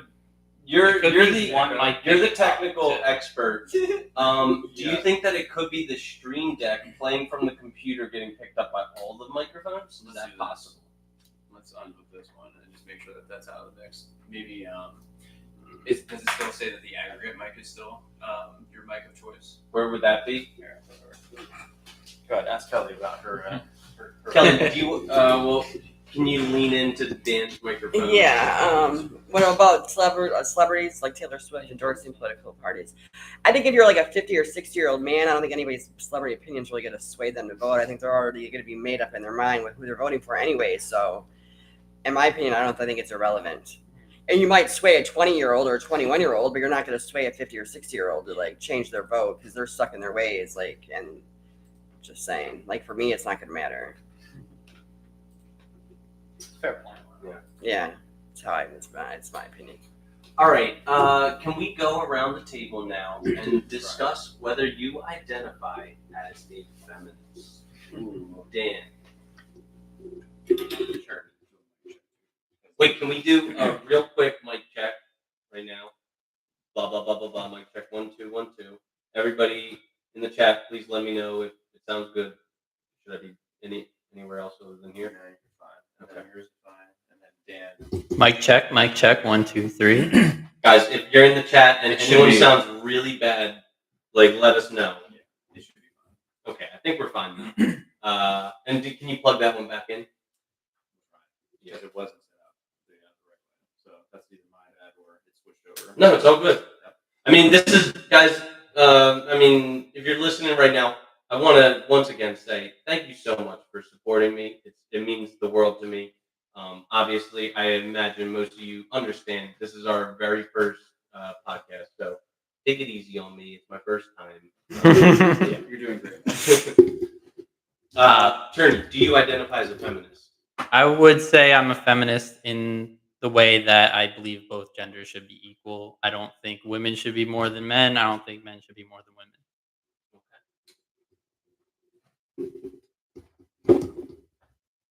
Dirty Dan. Do I identify as a feminist? Yes. Hell yes! Like, no, I'm just kidding. No, I do not identify as a feminist. Okay. Speaking words of wisdom. I'm gonna try and say the words. This is Chad. Yeah, short and sweet. I don't define myself as a feminist. I'm equality for all. Humanist. Let's live and treat each other like our neighbors. Whatever you want to call it. My beard's too nice to be a feminist. Yeah. Kate says we're all clear on her end, so that's Yeah. that's good news. Good. I Okay. have a vagina, so yes. That's right. I should be a Take quarterback care. and president if I want to be, and I should get paid 10 month money doing the same job. Thank you. 100%. I agree. Okay. And see, I just don't identify as a feminist. But I guess we'll maybe we can go into a little. I don't know. I'm not exactly sure how contentious I want my first podcast to be. Wait, All right. You're trying to define feminism? No, I want to go into the wage gap. So my belief about the wage gap is it exists for a justifiable reason. I think that I believe that Now I know why you wanted to hear it. I believe that your average man, or in general, men, obviously there are outliers. There are men that are like me who are in the education industry. There are men who are baristas. There are men who, do other things. But when we take the blue collar jobs, the guys that go up, 1,000 feet into cellular towers and assemble skyscrapers and build bridges and haul all of our goods across, across the country, and ice road trucking and deep sea fishing and all that stuff. A lot of the dangerous jobs where your life is at stake, those jobs are generally done by men. And I believe that is a big factor in the wage gap. So Chris and I have had this argument quite a lot. I do believe the wage gap exists. I don't think it's in the way that Chris perpetuates it as. I think it is in a lot of fields where it would be neutral for a man and a woman to do the same job. Men do get paid more.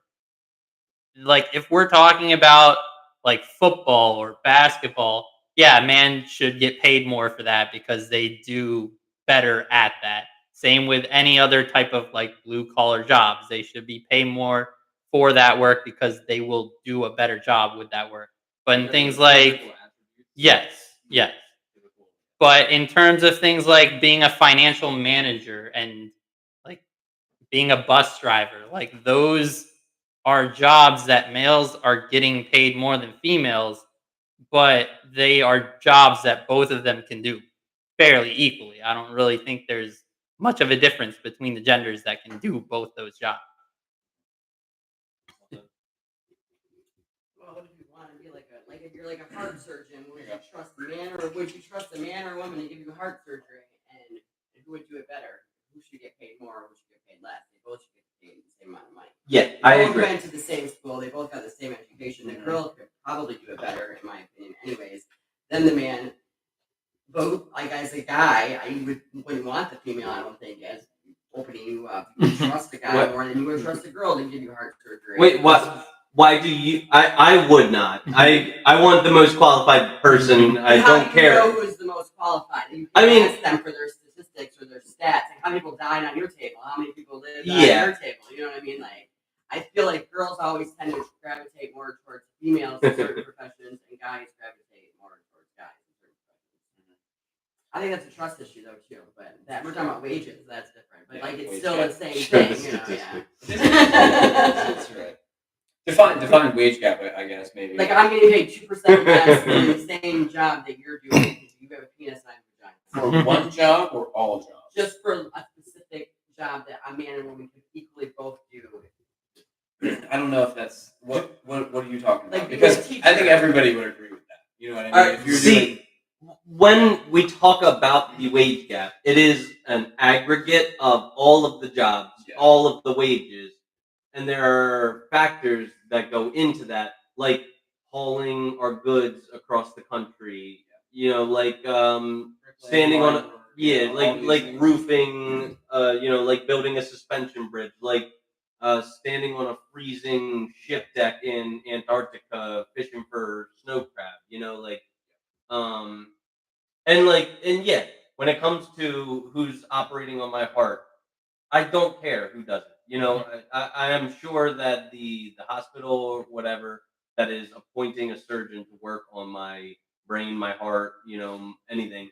I'm sure that they are appointing a qualified person to do it. Do you care if that man or woman get paid equally though? So Of course, yeah, of course. Same quality job. Yes, yeah, of course. Like in situations like that, of course. When it comes to blue collar jobs where a man's, you know, typically, you know, superior physical strength is able to give him a more efficient productivity, I think that a man deserves more money if he's able to lay 200 bricks to every 100 bricks that a woman can lay, or if a man is able to go up into the, you know, 70th story of a skyscraper and, you know, do a better job. You know, like, I think there are certain biological factors that make men better brute workers than women. Well, I agree with that. Well, women are smart and they don't want to do that work anyways. That's right. They usually kind of do. I'm just saying. But if a female actually wants to do that kind of work, it has. If there's some girls are stronger than you and other guys Yeah, out whatever. there. if they want to actually do that work, why not pay them the same amount of money, even though they might not do it as quickly as a man might do it. They're still getting hired in a job. They're still doing it. If you're looking at like being on a union, everyone gets paid the same money if you're a union worker. So, in the chat, Kate says that I have dated one of the biggest feminists to exist. Facts. Her name, well, she'll remain nameless. But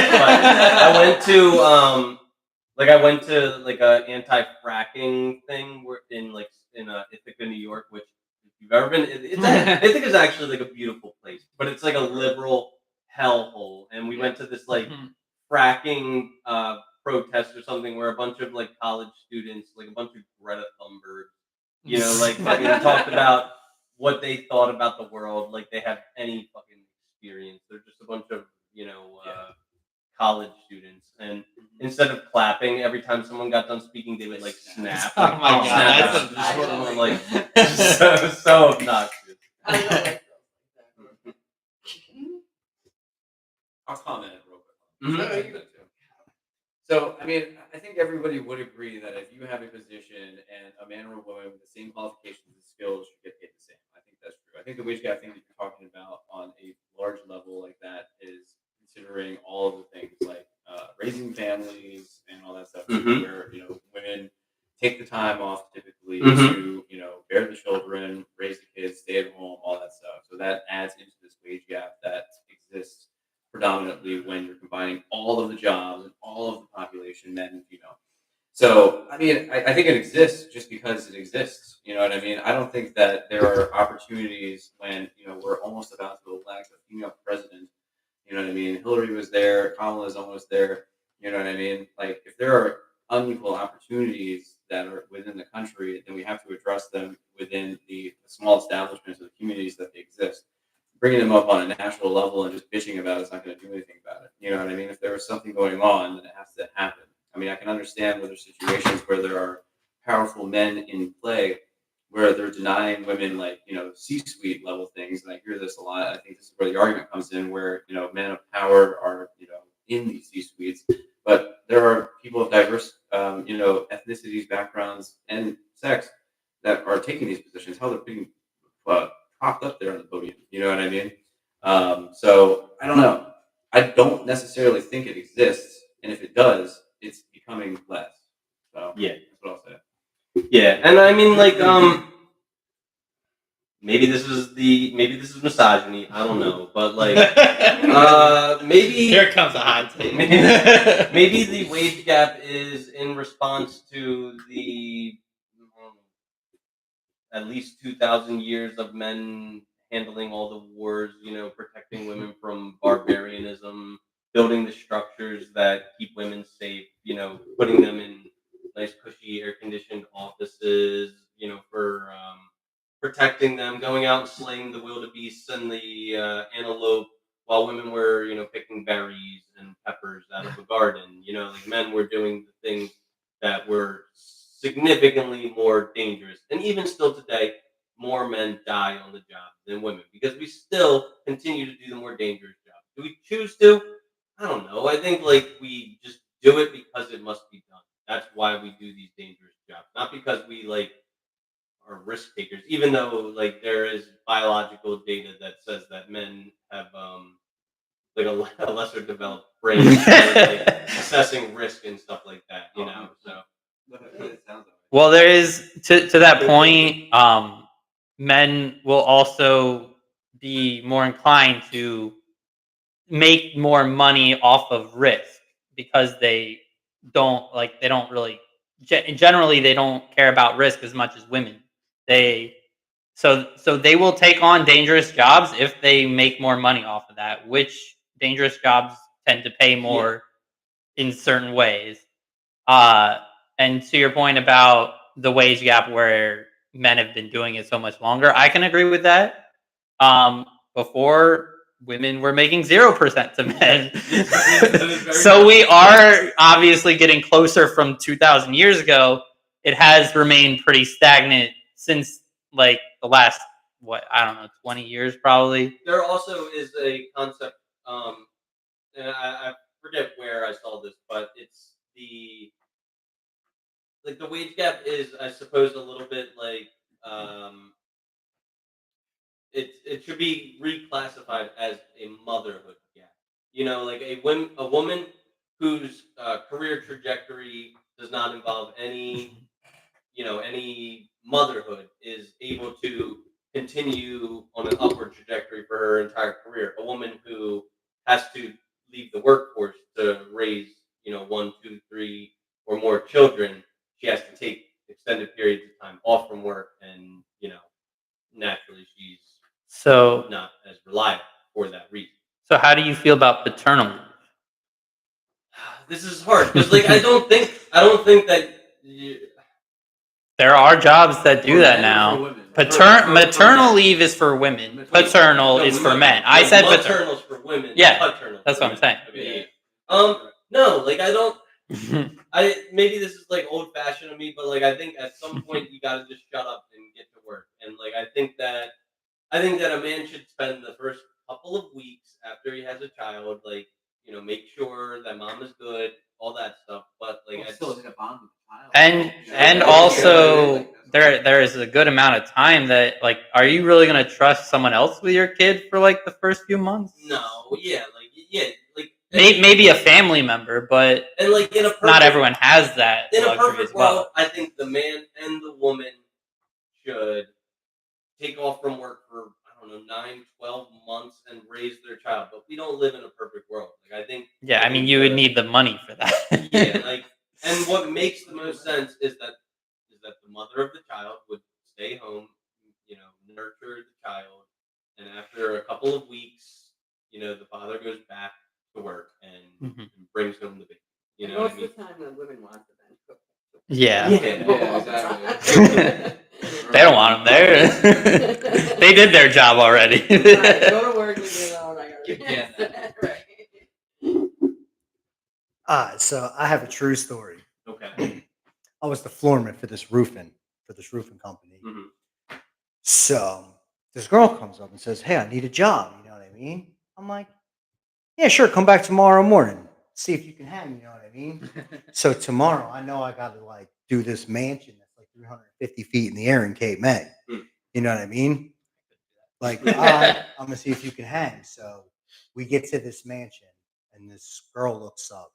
And mind you, this girl did not have to worry about maternal leave. She was a butch lesbian her whole life. You know what I mean?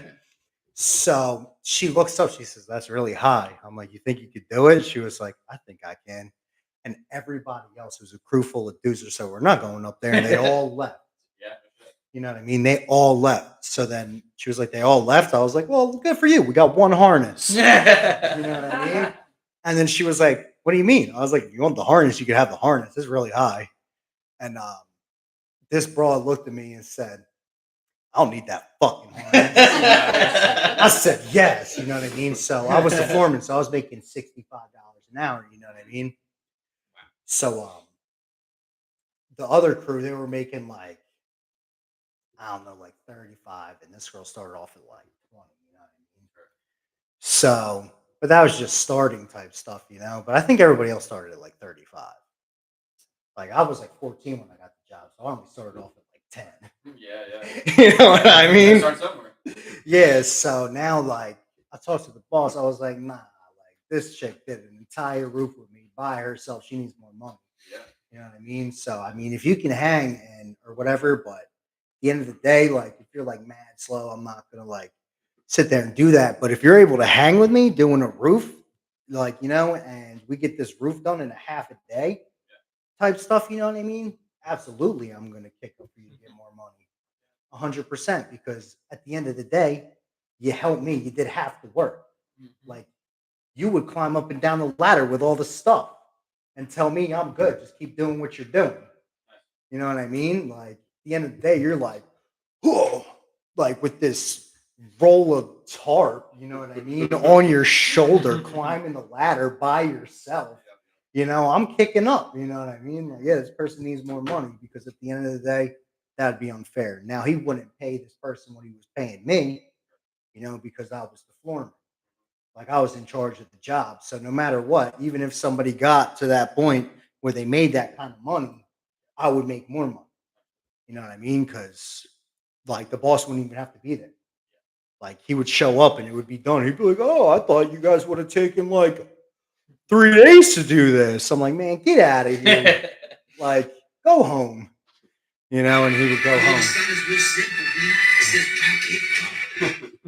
So I'm sorry, I'm gonna interject. I feel like we've exhausted that.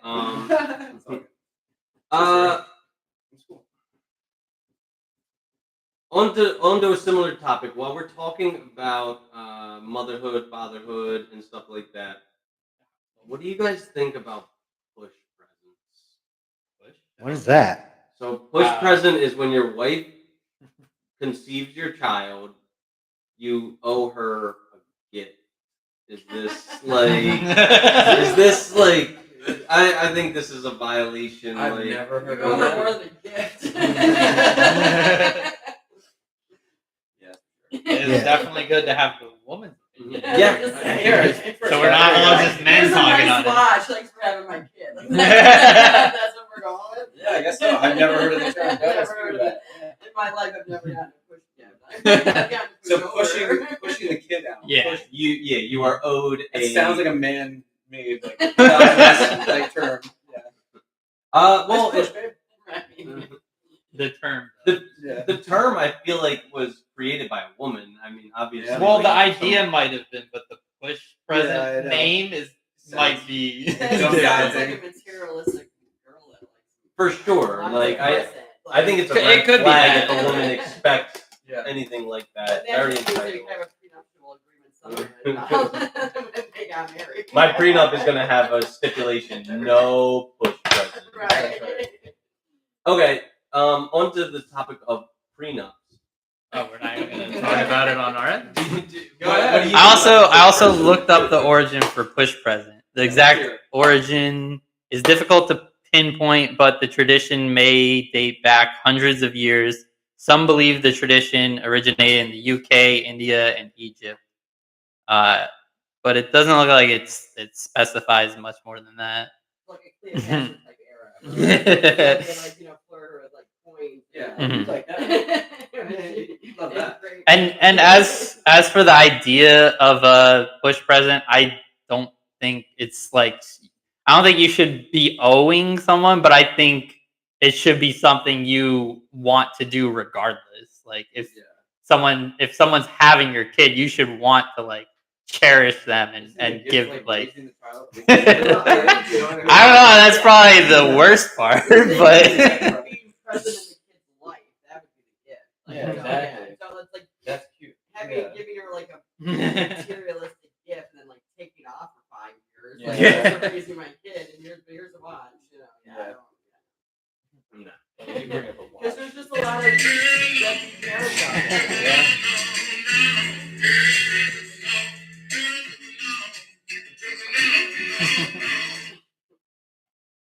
Dan, what are your thoughts about A push present? a push present? All right, so I don't have any children, you know, but even if I did, I wouldn't be like, oh yeah, this broad pushed out my baby. Let me buy him like a Rolex or a Benz. You know what I mean? I love that you use the word broad very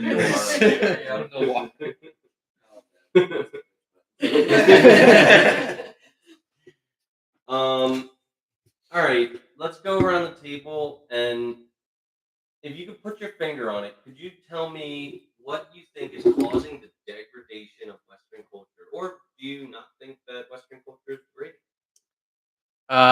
well, degrading in what way do you mean?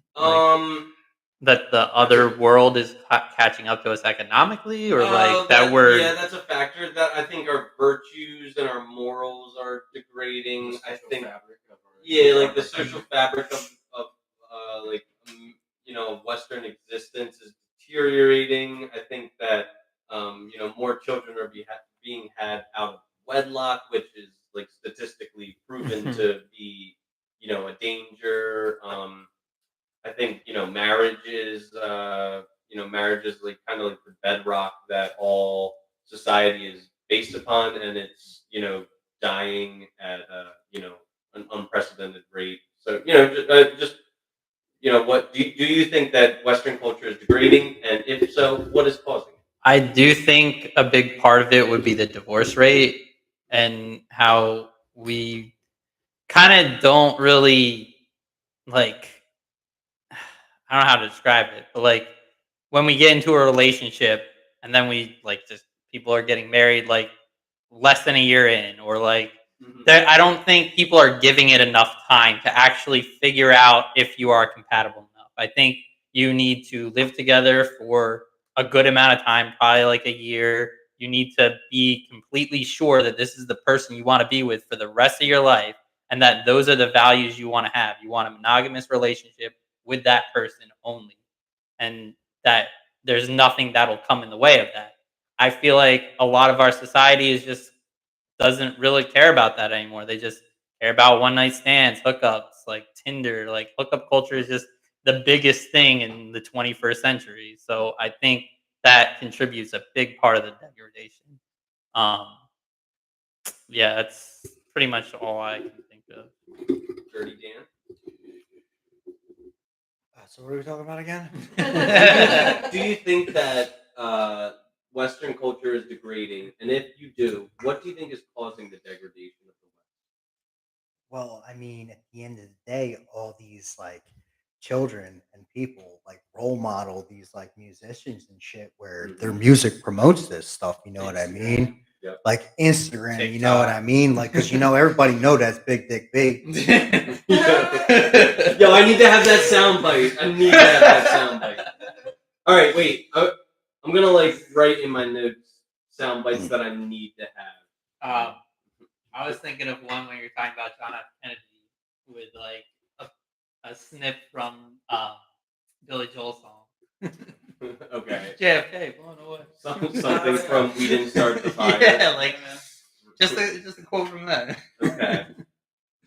And we can go back to this if anything pops into your head, guys, about a soundbite that is desperately needed in this podcast. And please maybe bring let me up. know. Same with the chat. If you guys think Yeah, of like the a chat. funny viral video or some soundbite that would add value to the podcast, please put it in the comments.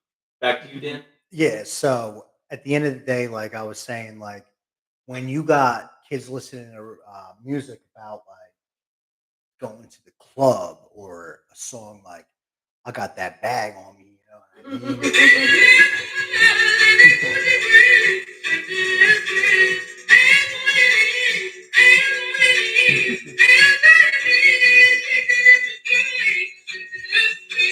I don't know. I think it's kind of fire. I love Listening that to shit. like Jungle or like Drowning by like A Boogie with the Hoodie. You know what I mean?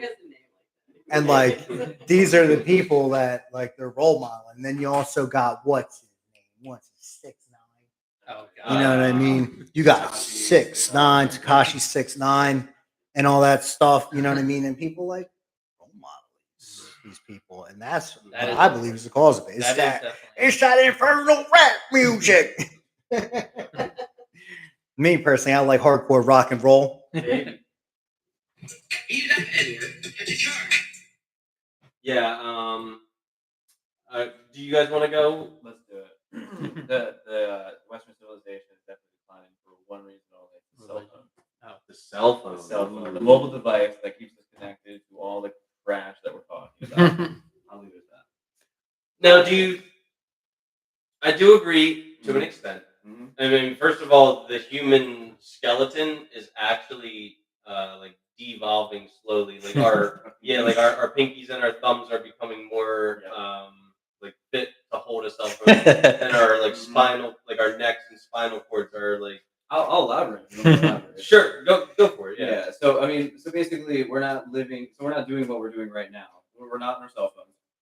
Hold on, let me get my cell phone out. So basically, we're connected. We're having a conversation. Mhm. So we're missing the biggest thing. We're not living the present that much. We're looking to see how many followers we can get. You know, how connected we can be. I'm not even doing this, by the way. Like I rarely go on Facebook. I message with people that I love and care about, that I have good connections with. But this has recently come. I mean, I used to be that way. I think what we need to center on is our family unit, like you were saying, like even like the divorce rate, stuff like that. I mean, that's a big thing. How do we connect, bond, raise people, children, and then connect in our communities and focus on the little things that surround us in our present life, And I think that's missing when we're only staring at our phones. So I do have a counterpoint to that. I do agree that the phone is a problem as well, especially if you're just like looking for followers with like Instagram and stuff. But I do also think a lot of what we use the phone for is communication too. Like talking to people on Facebook, talking to people on the phone. For me, I think it's the same as having a conversation face to face in certain, like not exactly the same, but there is value from it. I actually play a game called Mafia on my phone and my computer a lot, which is a game that is Keep going. which is a game. It's a game that is based solely on communication. You have like Mafia and you have Town. The Town tries to vote out the Mafia to win the game, and the Mafia tries to kill Town to make parity. Like, say there's 3 Mafia, 3 Town, that's when Mafia wins. So it's a game about like deception and reading people and trying to see who's lying, who's like actually Mafia, and who is actually Town. And that's just like been one of my addictions lately that I've like the last few years.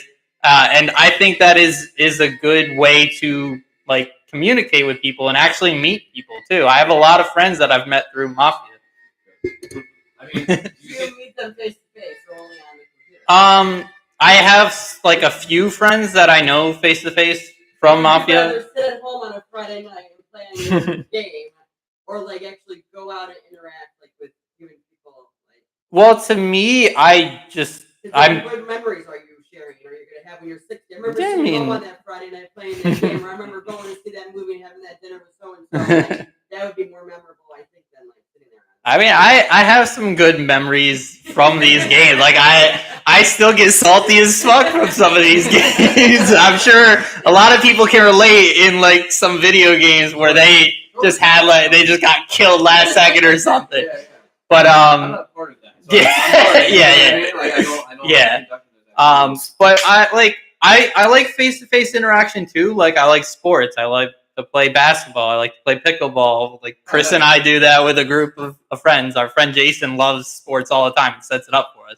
But I also like video games. I like having interactions through those as well, and it's almost the same to me. I wouldn't say I really favor one over the other. I mean, It's not bad, if we're talking about the value of cell phones, I think that what we're doing right now is a direct result of the cell phone. You know, I'm not technologically advanced. I'm sure you can attest to I don't that. know if I am either. But what I'm able to do is I'm able to network. I'm able to share this link on a cell phone. I wouldn't be able to do it if we were still using like flip phones and stuff like that. If social network was as as primitive as it used to Do you be. think the pros outweigh the cons? Socially for a long period of time. Yeah, I do. Because I have a network that spans across the country. It's able to connect me to my mother and my sister who live in San Diego. Which, by the way, guys, if you're listening, thank you. I appreciate it. Not to mention some of the viewers that are watching us right now could be on their phones watching it, Yeah, listening. for sure. But is that necessary value for your life to be basically a purpose? Like, do you believe that this is serving greater purpose at this point? Because I The really conversation we're making. I really don't think that. I mean, what university did I go to? Obviously, the loud and proud Bucks County Community College Centurions. But the real the realest value that I've got educationally is from like YouTube University. Getting a lot I'll of agree. I agree. and it connects me. It educates me. Can dangerous stuff happen on the phone? For sure. I think we have a niche collection of people here that are actually doing the right things with this type of resource. There's gotta be a balance between cell phone use and Sorry. Wait, are you video? How does Kelly know your business casual? Are you? No. You weren't there for it. But when we were playing pickleball, I came right from work, so I was in like my business casual outfit of like a button-down shirt and slacks. Basically what I'm wearing right now. And I just played pickleball with them, so that's BCD is my nickname, business casual day. That's what you should be from now on. I'm BCD is Dirty Dan. I was gonna make a point, but I forgot now. what were we talking about? Cell phones, interconnecting people.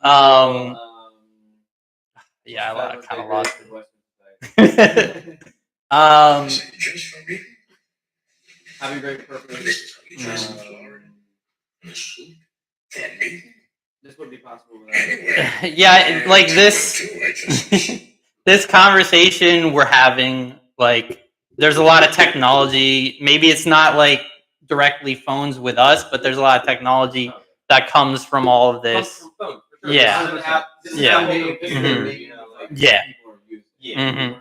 Like I do think the benefits of like phones and technology in general do outweigh the cons. Are there cons? Definitely. Are those cons substantial? Definitely. I just think there is more good that can be made from technology. Is already made, and I do think there can be more advancements out of it. Like I'm sure Chris would love this plug of NVIDIA, where they're like one of the top technological businesses with their microchips that, along with some other businesses out there, and like Microsoft, all the top stocks that are out there are kind of technology based. You got Microsoft, you got Apple, you got Google, you got Facebook, you got NVIDIA. Like they're MySpace. there are definitely some that didn't stand the test of time because they didn't probably innovate as well as some of these other ones have. But technology, I do think, is a good thing for our community. Cell phones are the sole purpose. Yeah, that I can see that being a partial point of it too. I really do. Or being in a relationship, it's so much easier for a partner to cheat or like get hooked up in another emotional affair.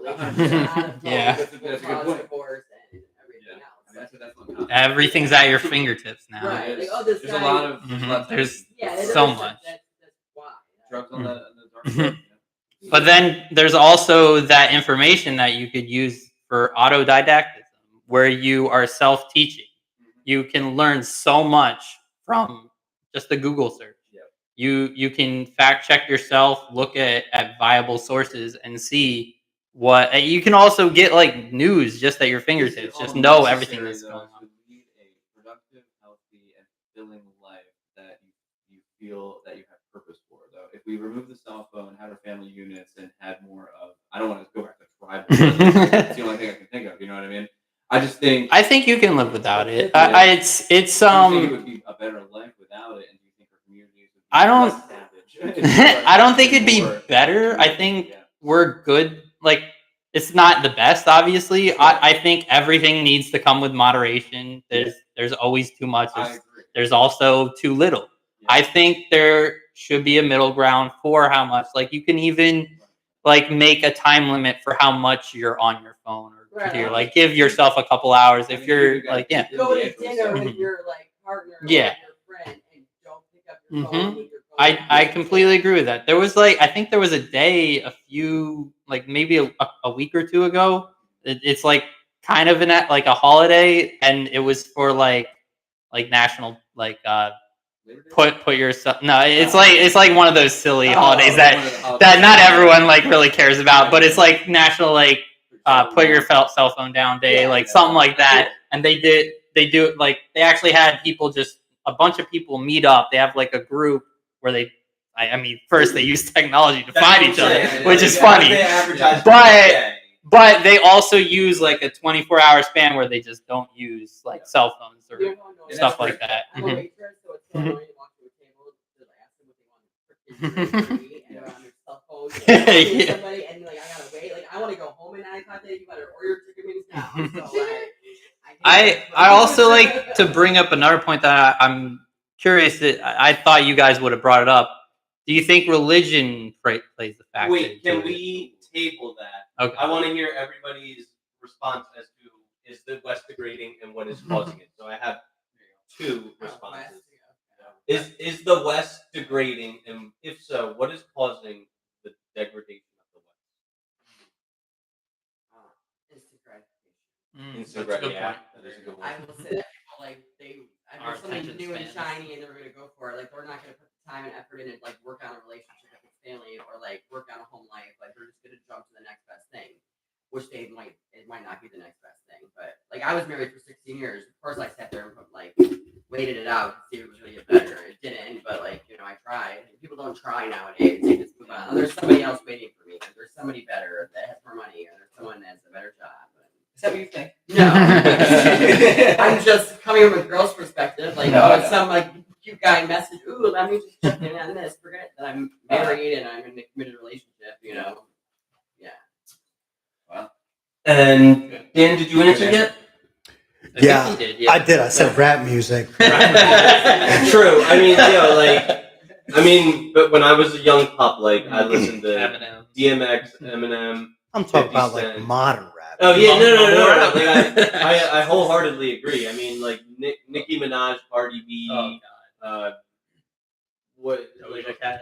Doja- Right? I don't know if she's really Doja Cat's she's all right. Yeah, but when you're listening to like A Boogie with the hoodie, you know what? Is You know what I that mean? Yeah, Oh like my god. bust a bitch, I'm drowning. Oh my god. You know? That's the guy who does that? Yeah, that's A Boogie with the hoodie. I never All right, read it. so you want to say your goodbye? Yeah, sure. Yeah, Chris, thanks for having us. This was well done, really Thank you. enjoyable. I hope you have us back. And yeah, nice meeting you, Dan, the roommate, and Dirty Dan. I've met you before, but good seeing you as well. I know, there's a lot. But yeah, thanks for having us. Which one of you fellas is the real dirty Dan? What you're doing is really cool, man. Seriously, I really am impressed. Like, Well, for real. This is I really I cool. really mean it. I have to share my gratitude with you because I mean, I would not be able to do half of this stuff without you. Sorry, it took halfway through to actually fix the mics though, so I'll take the blame for that. No, we'll And we're gonna look into it better. yeah, so we're we can gonna actually keep see growing this modern thing. level and stuff. Yeah. Thank Thank Thank you for we being just my have a date. We have a movie to go. We have a movie. What movie are you seeing? We're gonna see Racist? Am I Racist? Am I Racist? The Matt Am I Walsh film. Racist? Yeah, the Matt Walsh film.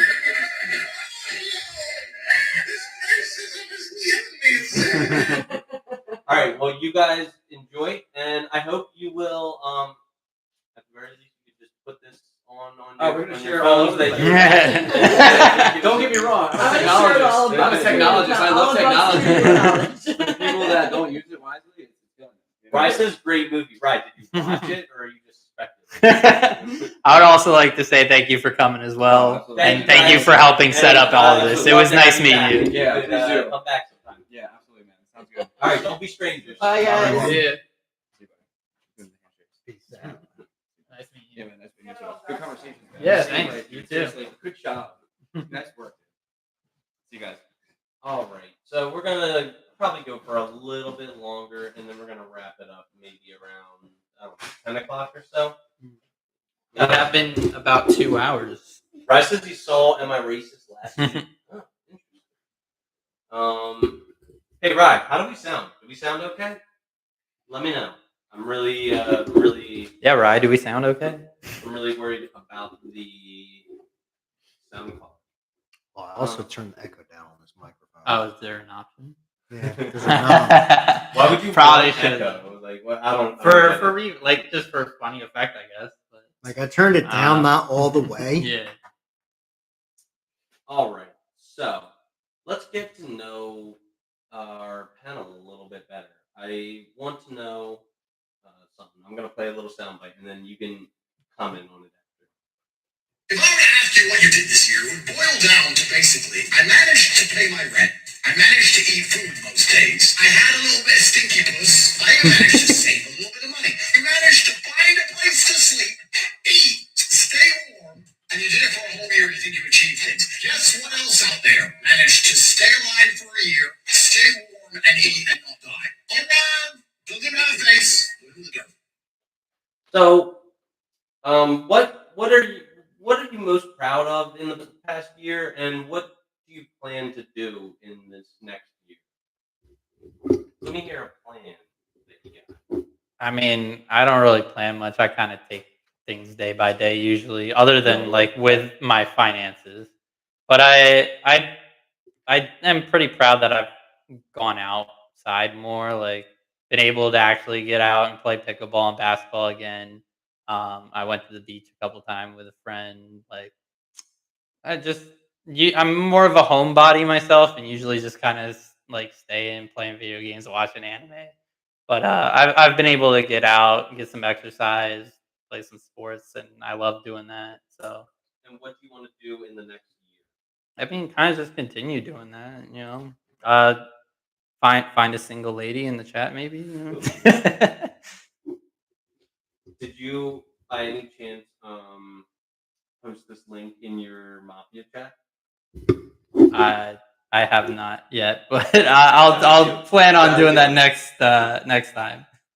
All right, Dan, what are you most proud of having done in your last year? I have something in mind myself, but maybe you have something different that you're most proud of your past year. And what do you plan on doing next year? So what I'm most proud of that I was able to achieve this year was actually getting 1 year sober. Because it was a really difficult task, you know. And in this last year, I completed my 12 steps. I had 1 year sober on September 11th, and I am now also taking 2 other people through the steps. And what do I want to do within this next year? Within this next year, I am going to pay off my surcharges and my restoration fee so I can get my license back. Okay. Good work, Dan, says Ryan in the chat. You'll have to meet him sometime. Yeah, bring him up. This is I should have prepared better. I'm not even sure what I'm most proud of in the past year. Rob the question and you don't have an answer? What do I plan on doing next year? This is what I plan on. I guess it might sound stupid, but I'm very proud of myself for getting this podcast together. I made a resolution, fell short of it. I wanted to do one podcast episode every single week of the year, and it's now late September. I've done one, but it's like it's a stepping stone. Yeah, it's a We're stepping starting stone. off. It doesn't have to be at the beginning of the year. Exactly. So now New Year resolutions are bullshit anyway. So true. So now my goal is to do one episode a week minimum for the next 52 weeks, and I think that if that's all that I accomplish next year, I will be proud of myself. All right. Do you guys think that the Constitution is based? Yes or no?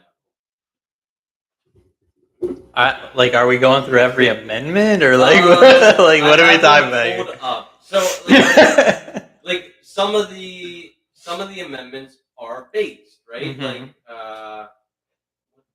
What is this?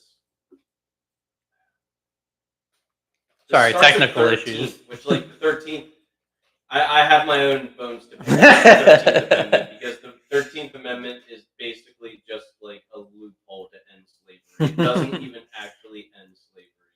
If anyone wants to know what the 13th Amendment is, it is that no human being shall be held as property unless they're being charged for a crime. So, Dirty Dan, you've technically been a slave because you were being charged for a crime. How does that sit with you? Well, facts are facts. You know what I'm saying? In prison, you make like a fucking $1.35 a day, but I had like one of the highest paying jobs, so I make $3.75 a day. You know what I mean? Which is jack, which is jack shit. You know what I mean? So at the end of the day, like you're sitting there and you're doing all this stuff. You know what I mean? You might work on a farm like milking fucking cows for like $1.50 a day. You know what I mean? And you're working on a farm like slaving away type shit, which if you do the math, that's like fucking like 3 cents an hour, you know? Yeah. So at the end of the day, when you're in prison or you're in jail, like jail, you don't really have a job. There's not really much to do, you know what I mean? But technically you're not allowed to leave, so you're a slave. But in prison, it's even more so. So at the end of the day, like the way the prison system is in Jersey, at least, it's fucked up. I don't know nothing about PAs. Probably pretty similar. Yeah, I don't really know about PAs, but I know Jersey.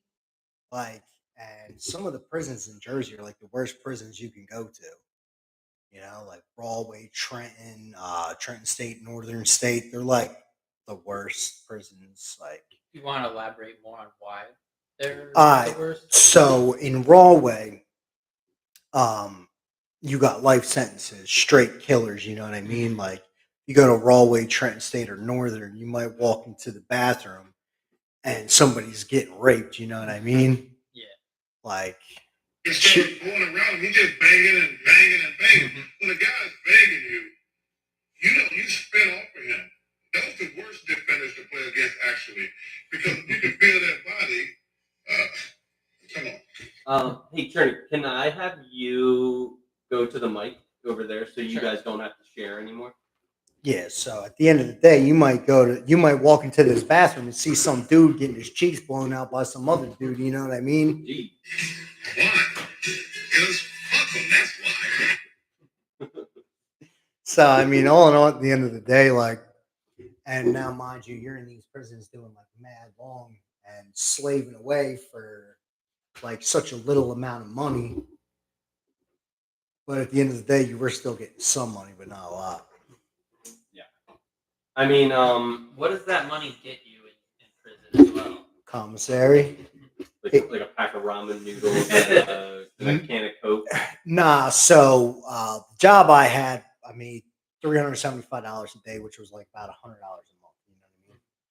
So it could get me 3 cases of ramen. It could get me chilies, summer sausages, cheese, And then butt mans. No, I'm just and kidding. then how high are the chances someone just shanks you and takes it from you, or something along those All right. lines? So the thing about it is, very likelihood of somebody getting shanked is very slim. People don't really get shanked. You know what I mean? Now, if I was, because I went to a youth prison technically, I went to a Mountain View Youth Correctional Facility. So if somebody said, "Hey, I'm taking your canteen," they were getting monkey dumped right on my locker. You know what I mean? I was going to pick them up and break their neck. But does it happen to people? I mean, some people get their stuff stolen. You know what I I'll mean? be right back. I want to release Clark from his prison. Okay. Cool. Thank you. Yes, I mean some people. You know what I mean? Like, I'll throw my topic. Clark Yes. has been yeah. released. Speaking of incarceration, we just released Clark from the gulag. Wow, you're making Clark a slave. Yeah. So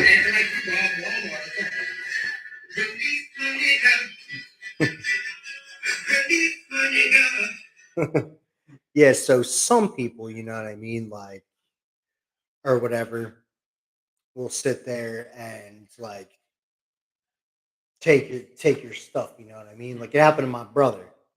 You know, my brother was like, "Somebody hit my box. I want to get right."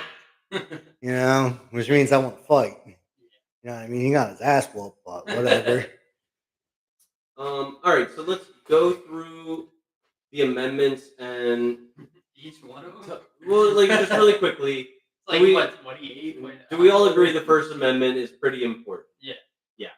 The Second Amendment, giving citizens the right to bear arms and form a Absolutely. peaceful militia, Absolutely. very important. Third Amendment prohibits the government from quartering troops in private homes. Like, has this been like a problem since 1776 or like what? Probably not. I mean, maybe the 1800s, but still.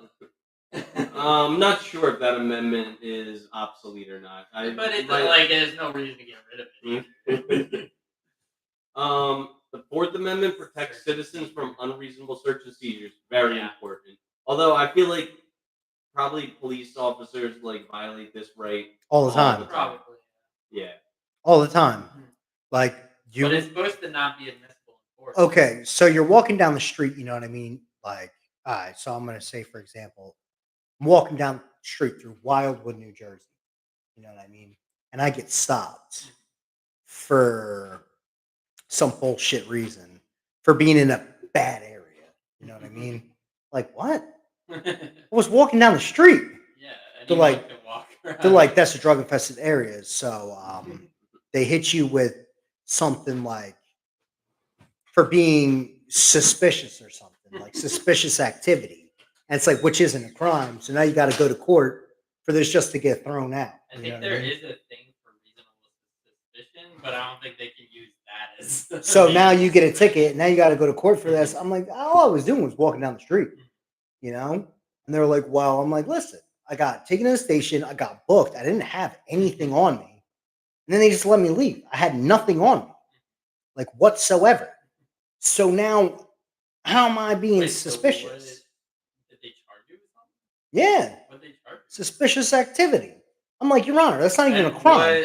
So what what? would it have been? Like It's like, so what? you're I just look. walking. You I didn't said- even have anything. It's like, so what? I look suspicious. Like I wasn't committing a crime. I was just walking down the the street. guy. I was just a guy walking down the street with nothing on it. Like I didn't even have a wallet with money in it. That's suspicious. Why do you not have a wallet? And then he was like, "Why didn't you have a wallet?" I said, "I don't know. Maybe because I forgot it on my nightstand. You know, maybe because it's in I my didn't want to room. get robbed. Maybe because it's in my room. You know what I mean?"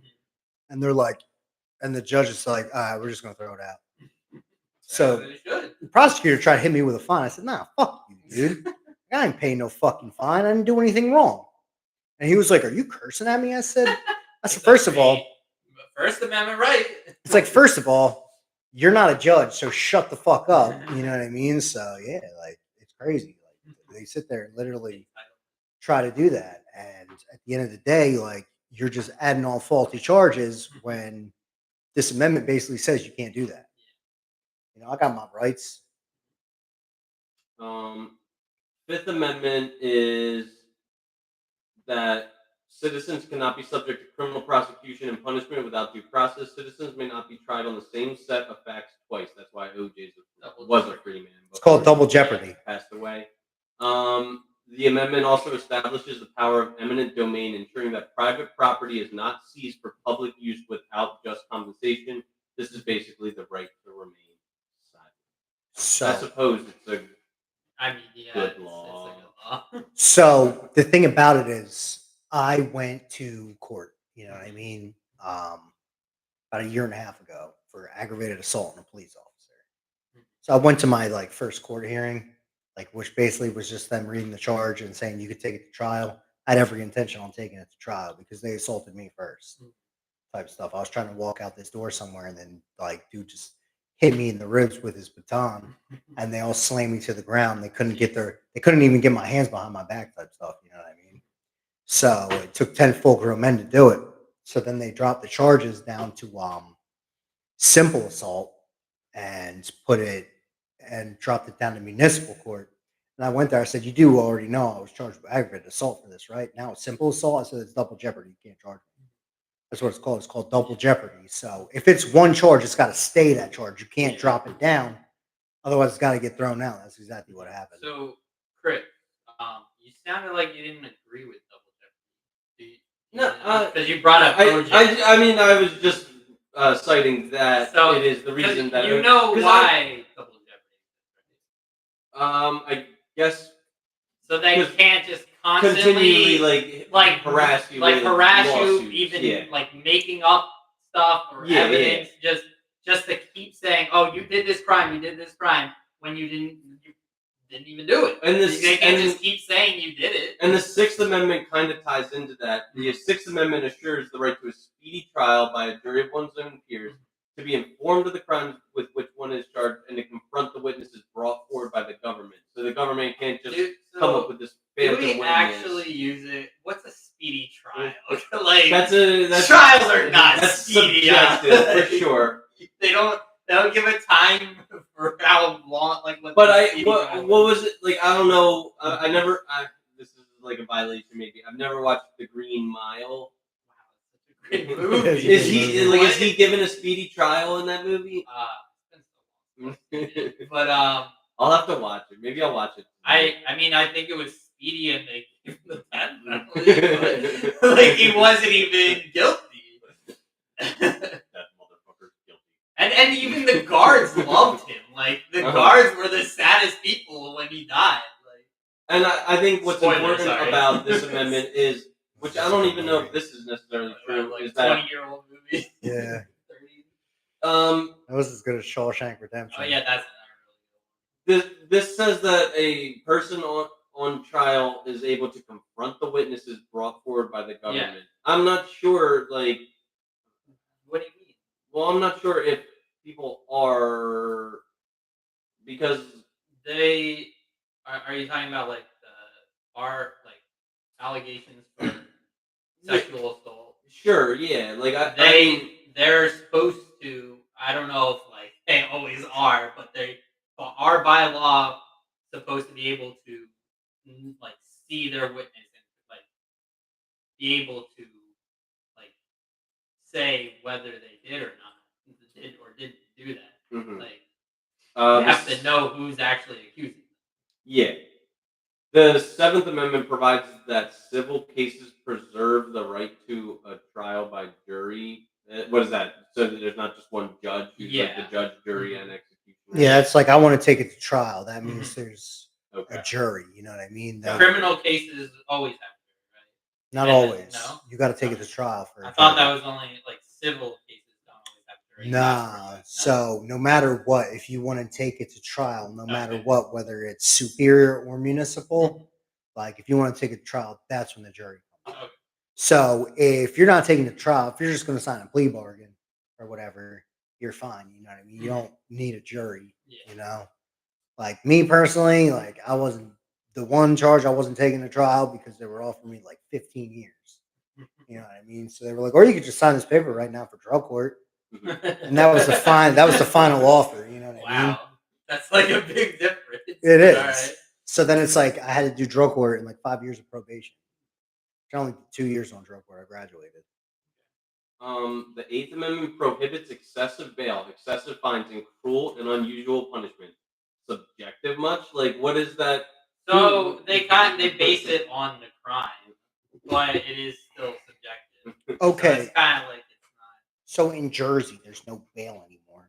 There's Oh, really? bail reform, because at the end of the day, like you're getting charged with something, and your bail will be anywhere from $35,000 to $1 million. Mhm. You know what I mean? Like, if you did something, if you killed like 15 people, like, yeah, I mean that Should be, that like, deserves it. billions. But if you just like went into this house, you know what I mean, and you fell asleep, and now they're charging you with burglary. Like, Yeah, now they're They're charging you saying with burglary. burglary type stuff, you know what I mean? And they're giving you a $35,000 fine. All you're doing was just sleeping in this house on the couch. You know what I mean? I mean, I can see how it'd be scary for the people that live there. I mean, but again, it's. I it mean, is at the end of the definitely day, like subjective. in Wildwood, like when you do this, it's like a summer home. So ain't nobody there at that moment in time. You know what I mean? Yeah. The Ninth Amendment states that the list of rights enumerated in the Constitution is not exhaustive, and that people retain all rights not enumerated. Don't even understand what the hell that means. Can you repeat it?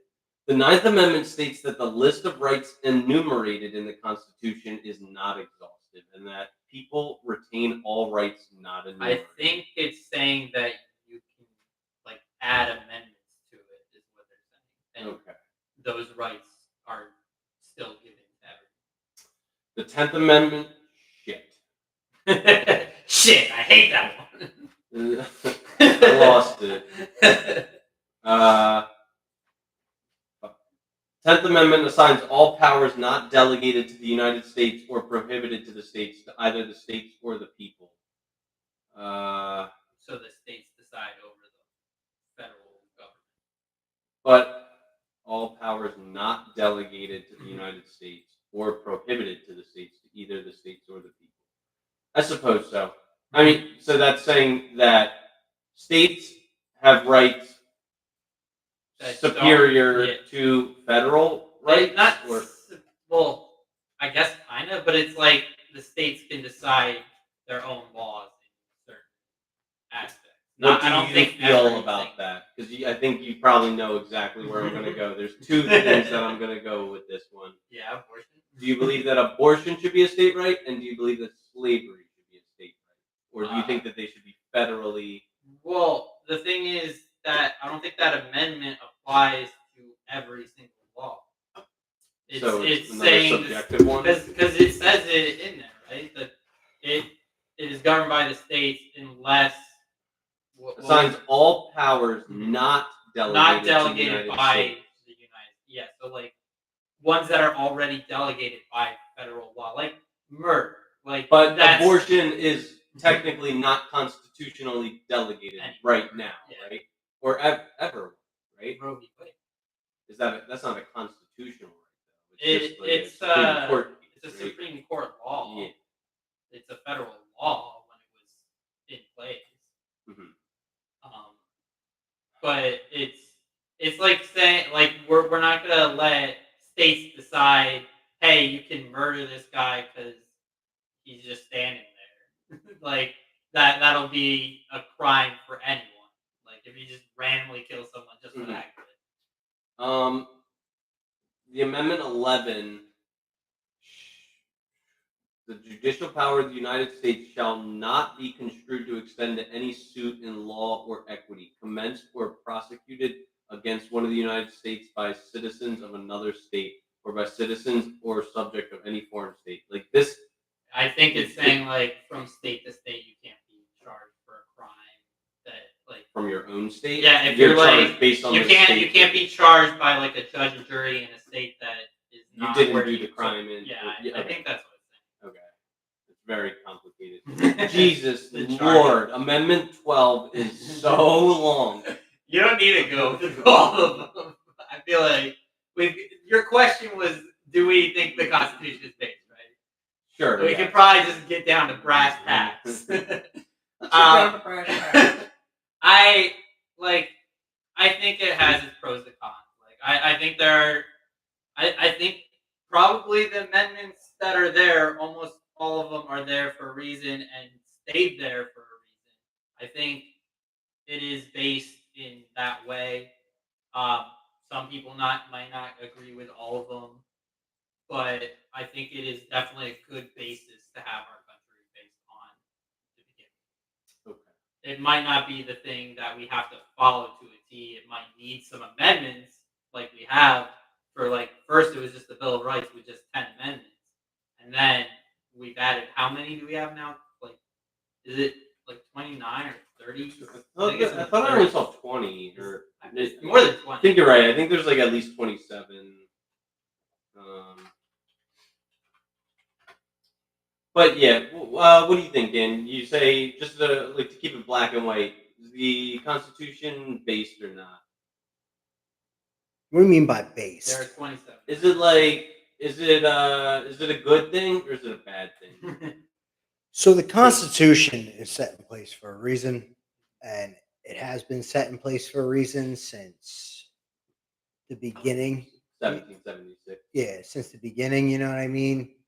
And they created the Constitution because at the end of the day, the reason why we have the right to bear arms is in case something like that ever happens again, self-protection, because they decided that just in case another war happens, you know what I mean?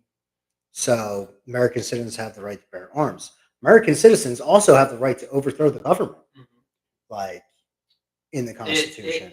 I think it's like along the lines of if they are foreign, like If they're if they're tyrannical, or if the government we wouldn't thinks- have the ability to. I mean, even if we had like the right where to. we are now, unless you can get like the military on your side, we're not taking on the U.S. government and winning. Yeah, so if they gain too much power, like American citizens do have the right to They already have too much power. overthrow the government, you know what I mean? And 100%, like, you could 100%, like, start a riot, sneak into the, like, White House and kidnap Joe Biden, you know what I mean? And say this, that, and the third. Yeah.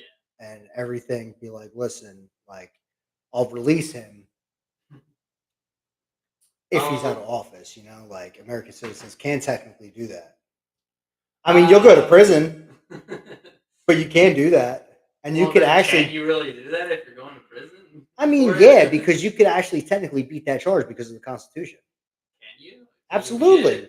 Because of the Constitution. Weren't people actually charged and convicted? Yeah, but they beat it. January 6th? No, they beat it. No, they beat it because of the Constitution. Because the Constitution says they're allowed to do that. All right. Let's shift our topic a little bit. What does the person that you want, and how rare are they? Dan, I'm gonna run you through the delusion calculator to see if you're delusional or not. What are you like giving me specific? I'm gonna tell you how rare your ideal.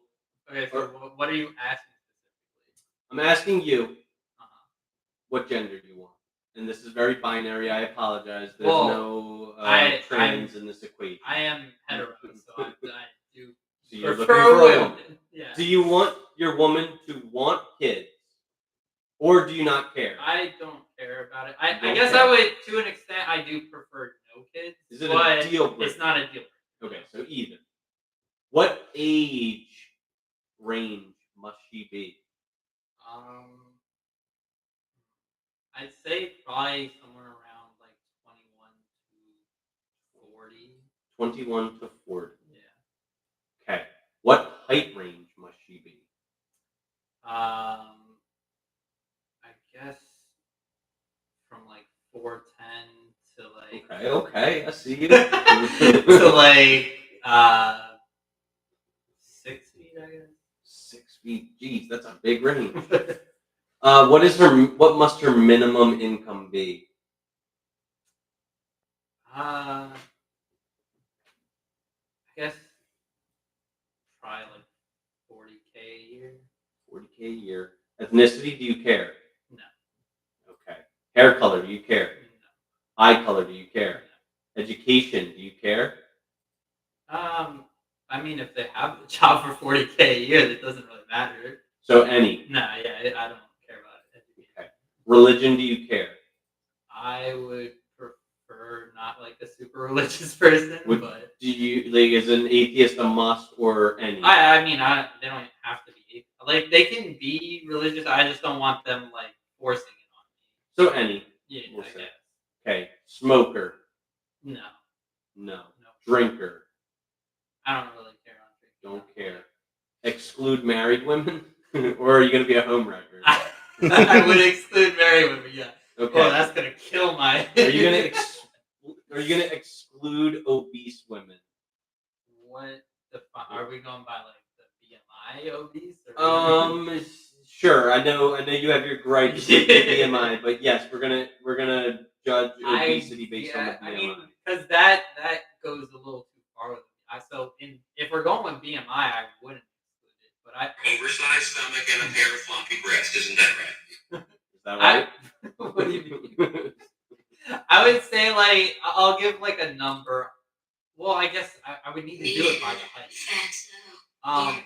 Because it's more like the height waist ratio. Ass, double wide, butterball, those sorts of things, right? A body mass.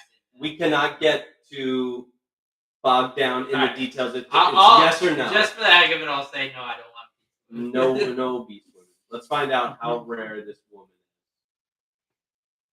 You have a 4.8% chance of finding this woman. Okay.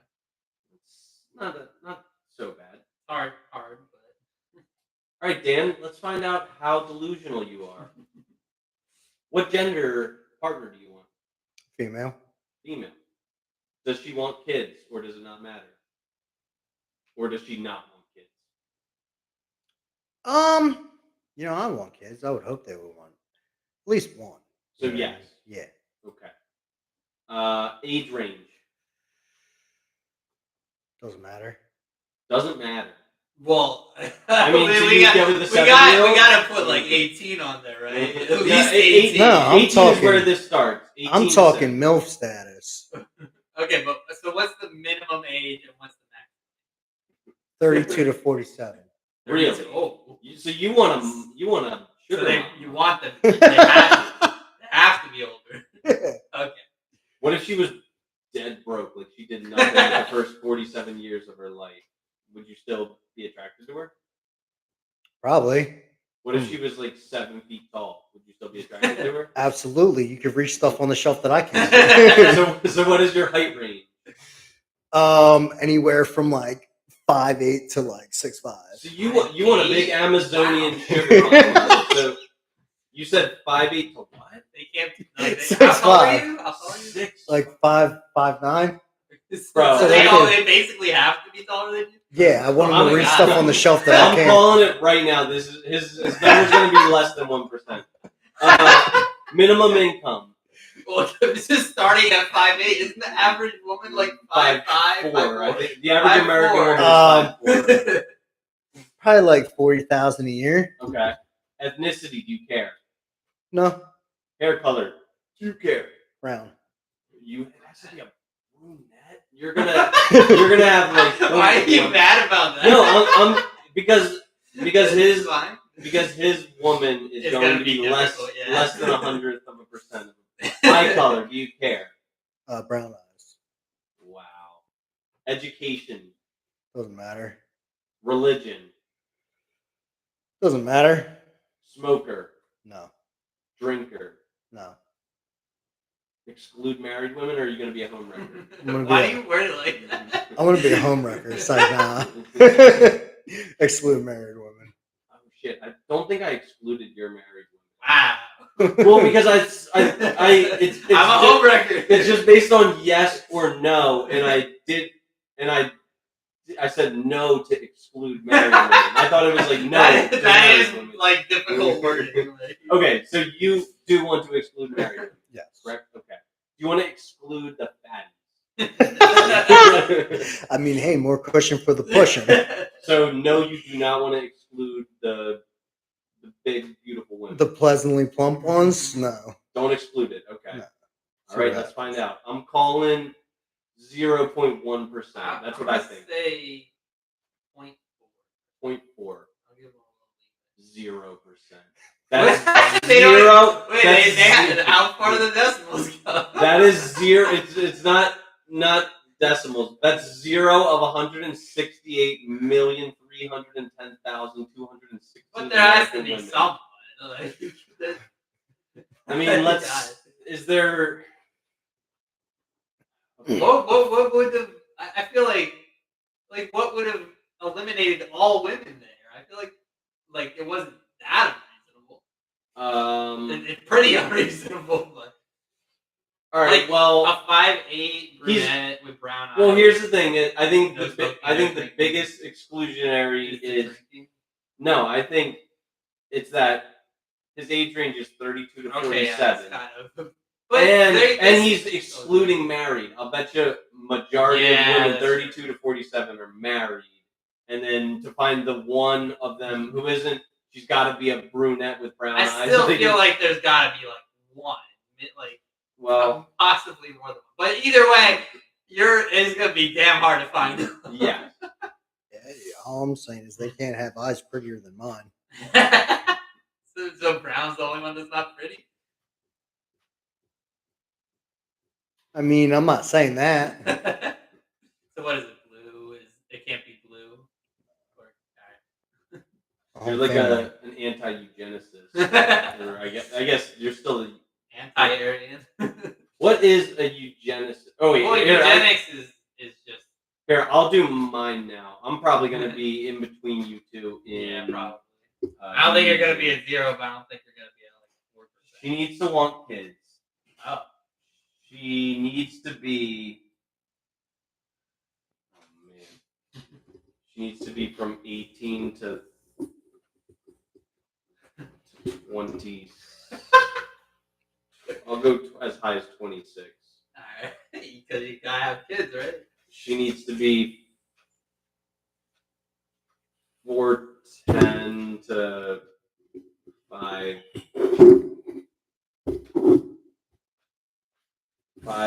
I'll go as high as 5'6".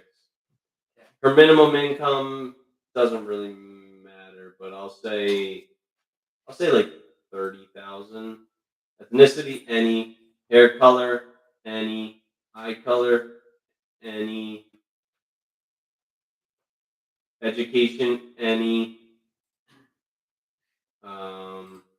Religion, any. Smokes.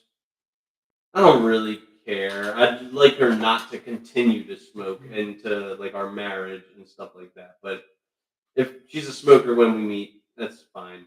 Drinker, either. Exclude married, yes. Exclude obese, yes. Let's find out. I mean, 1.6. So it is. Yeah. So it is putting percentages in. Yeah, so because he has mine was 0. 4.8. Yeah, so he has 0.0 women that match his criteria. So there's probably I like have a 0.01. 1.6. It could be that. Sure, maybe. There's 2,609. No, I'm sorry. There's 2,692,963 women that fit my criteria. How many are? You didn't say any of ours. Well, I guess it's just like about 4 times that, so like 8 million. Yeah, exactly. All right. Well, thanks for doing that with me, guys. Does anybody have any comments, criticisms, anything they want to add to the show? Yeah. Are we gonna rate ourselves? Do you want to? I mean, I don't care. Well, you said it. So what am I starting? Yes. Rate yourself based on purely physical attractiveness. What are you? It does kind of vary day to day. Sometimes I think I look worse or better. What are you today? I think I'm probably like. Okay. Dan, what are you on a scale of 1 to 10 physically? I don't know, like 6. 6. Okay. I think I'm like a. Am I not allowed to say 7? No, you can say 7. I'll say I'm a 7. If I'm not allowed to say 7, then I guess cop out with this. I would choose to go out. Yeah, sure. I'm gonna cop out with an 8. Yeah, give yourself some confidence. Yeah. Dan, do you have any any topics you wanted to discuss? Anything? Any criticism that you want to give me on the podcast? I think you did great. Thanks. I also Honestly. think, especially for your first time. Uh, Going on like 3 hours. Yeah, that's what I was hoping for, a 3-hour 2 to 3 episode. hours. Yeah. Do I have anything I want to discuss? hmm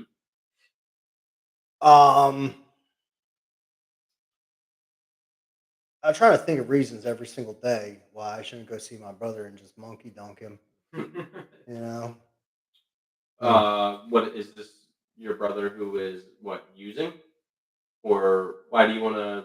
No, I do have a brother that is using, and Why do you want to? I talk to him every once in a while, but I don't Is want to monkey dunk dunking him. just like fighting with him? No, Or, so monkey dunk is when you grab somebody by the waist and like flip them over your Okay. shoulder, so they'll like land on their shoulder or their neck, type thing. You know, it's like a wrestling move or And whatever. why do you want to do this?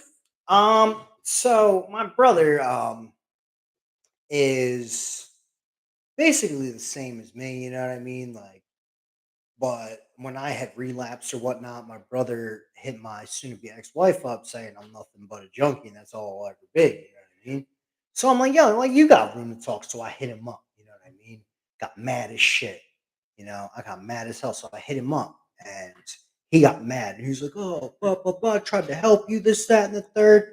So basically, I didn't want to argue with him, so I just blocked him like on Facebook or whatever. I'm not arguing with you. Like I know you said it. I never said all that. You did.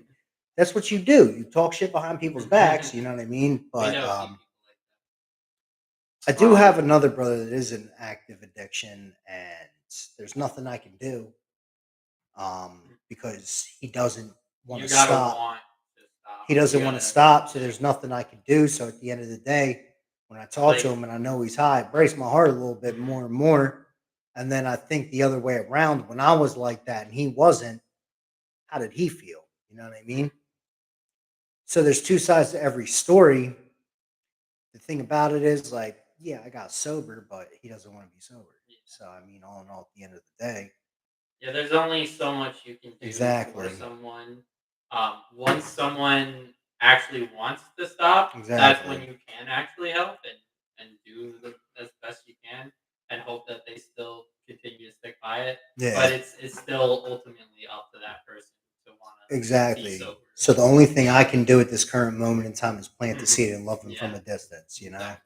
What as your sponsor, I'm legally obligated to tell you to say the sick man's prayer tonight. Do you have it memorized? I don't, but I got it on my phone. Let's see if I have it memorized. I'm gonna type it in, but I'm gonna type like, God, this is a sick man. Please help me to show him the love and tolerance that I would for a sick friend or something like that. Let's see how accurate I was right there.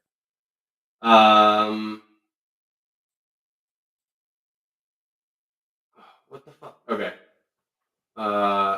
Help me show the same tolerance, pity, and patience that I would cheerfully grant a sick friend. Show me how I can help them. Save me from being angry. Okay? That wasn't verbatim, but it's Yeah. pretty much the same. Yeah. So I want you to say that tonight. All right, Dan? All right. All right. Any other sound clips that anybody has that they want me to add? Nothing I can think of off the top of my head right now. Yeah. It's kind of just coming in the moment. Mm-hmm. All right. I think we're going to wrap it up. Let me see. Does anyone have any other things that they want Yeah. to get into? I mean, we could open up the can of worms about abortion, but I don't think we really want to do that right now. Yeah, especially at the 10 end o'clock of at it, night. basically. Yeah. Yeah, I think. All right. Lastly, I'm just gonna ask you each if you could give some advice to your 17-year-old self. What would you say? Well, my 17-year-old self was highly anxious and worried about my future and what I would be able to do for like a living because I had no idea what I wanted to do and I had no idea like what I'd even majoring in college, and there's so much pressure on you in high school, especially when you're a junior or senior, on what major you do and what you have to do for the rest of your life and so on. I would try to give myself more advice that you don't really need to worry about it, like actually at that moment. You can still figure things out along as you go. And I would probably suggest the trade school about instead of going to like college for a degree. Facts. Because I was definitely like, and I feel like I've done a pretty good job with my life so far with I'd not agree. really knowing what I'm doing. Like I've gone from a few jobs here and there, but I'm still making a decent living on it. Mm-hmm. Then even if I'm not using the degree for it, but So you consider joining a trade union? yeah, probably. I want to bring this up. Have you heard Kamala's black voice with the unions in Detroit and her white voice with the unions in Pittsburgh? Probably not. Let me know if you hear any difference here. I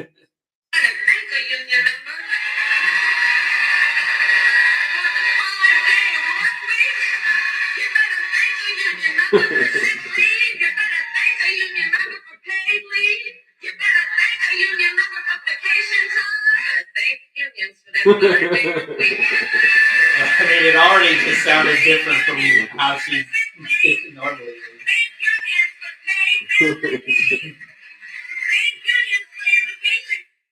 You better thank the union member. She sounds like somebody animated like a Mrs. Butterworth bottle. She's definitely pandering. I'll admit to that. Dan, what advice would you give to your 17-year-old self? Stay in school, don't do drugs, and I love you, kid. Oh, right. Short and simple. I just have a tiny little bit of advice I want to give to our Reddit users. These are just Reddit forumists. We'll try and keep it.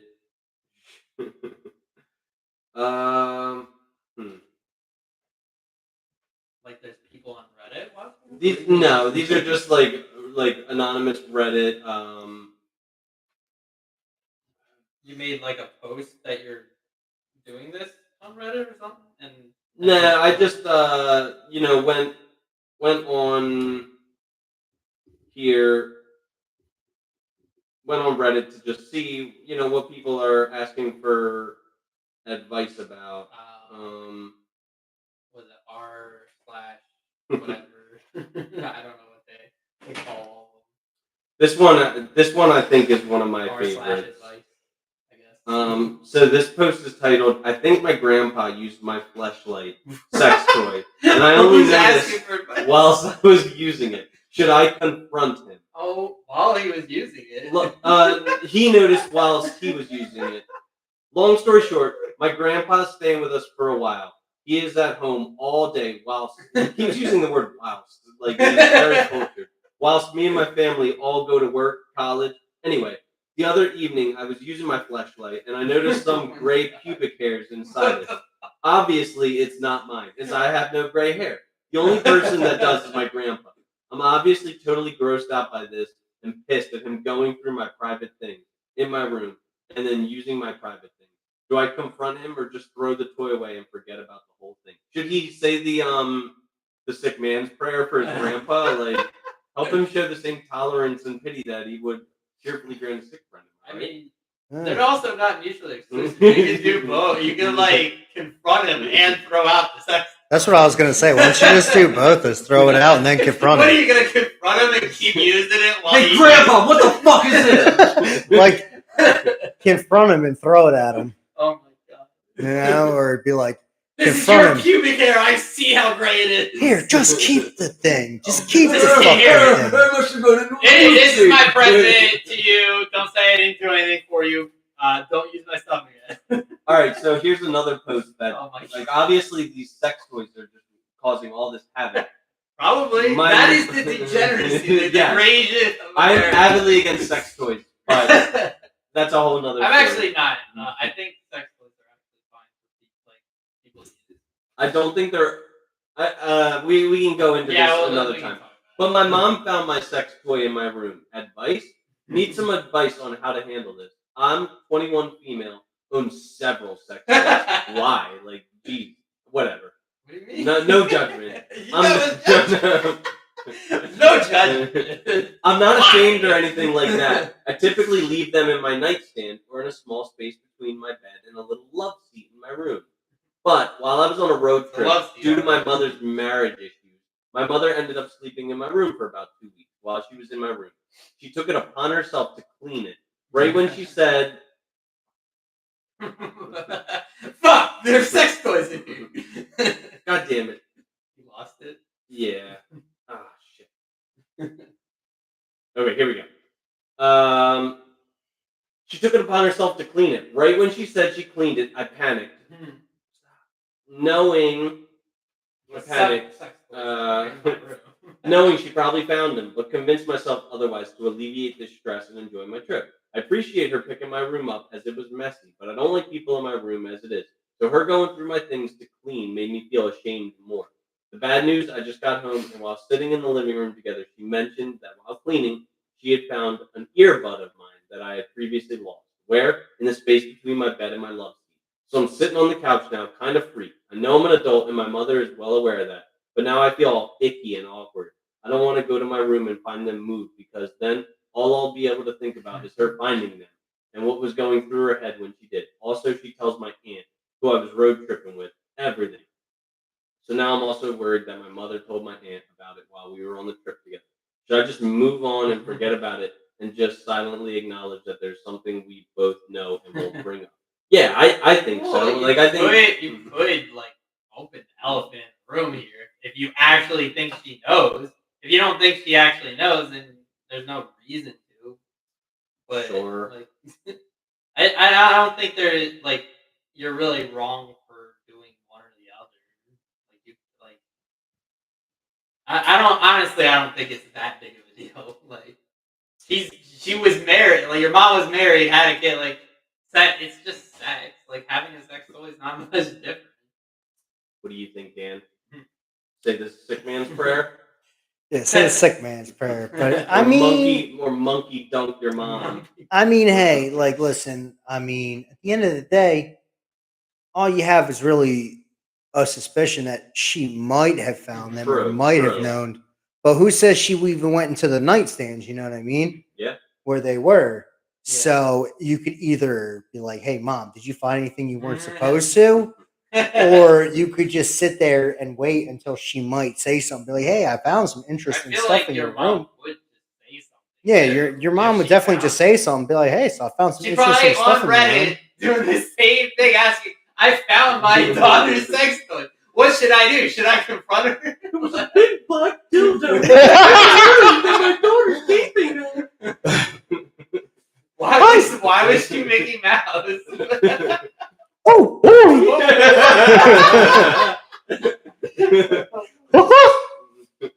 Everyone's missing out on the good stuff now.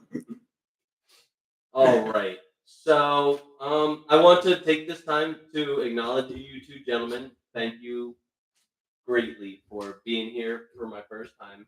Do you have any closing remarks? Thank you for having me to your room inside of the townhouse. Yo, we need to get this podcast up and running and turn in a profit because Clark needs new shoes. That's all I'm gonna say. Also, we need a new roommate. So anyone out there listening? True. Dan, any closing remarks? I just want to say thank you for having me. It's been a real blast, and I would thoroughly enjoy to come back. All right. Well, you are certainly invited back. It was a pleasure to have you, and I would like you to be on here again. And please, everybody who's listening on their cell phones, everybody who's listening at home or listening while they're at work, we greatly appreciate you, and we hope you will come back again. So I think we're gonna call it a night. Bye, everybody.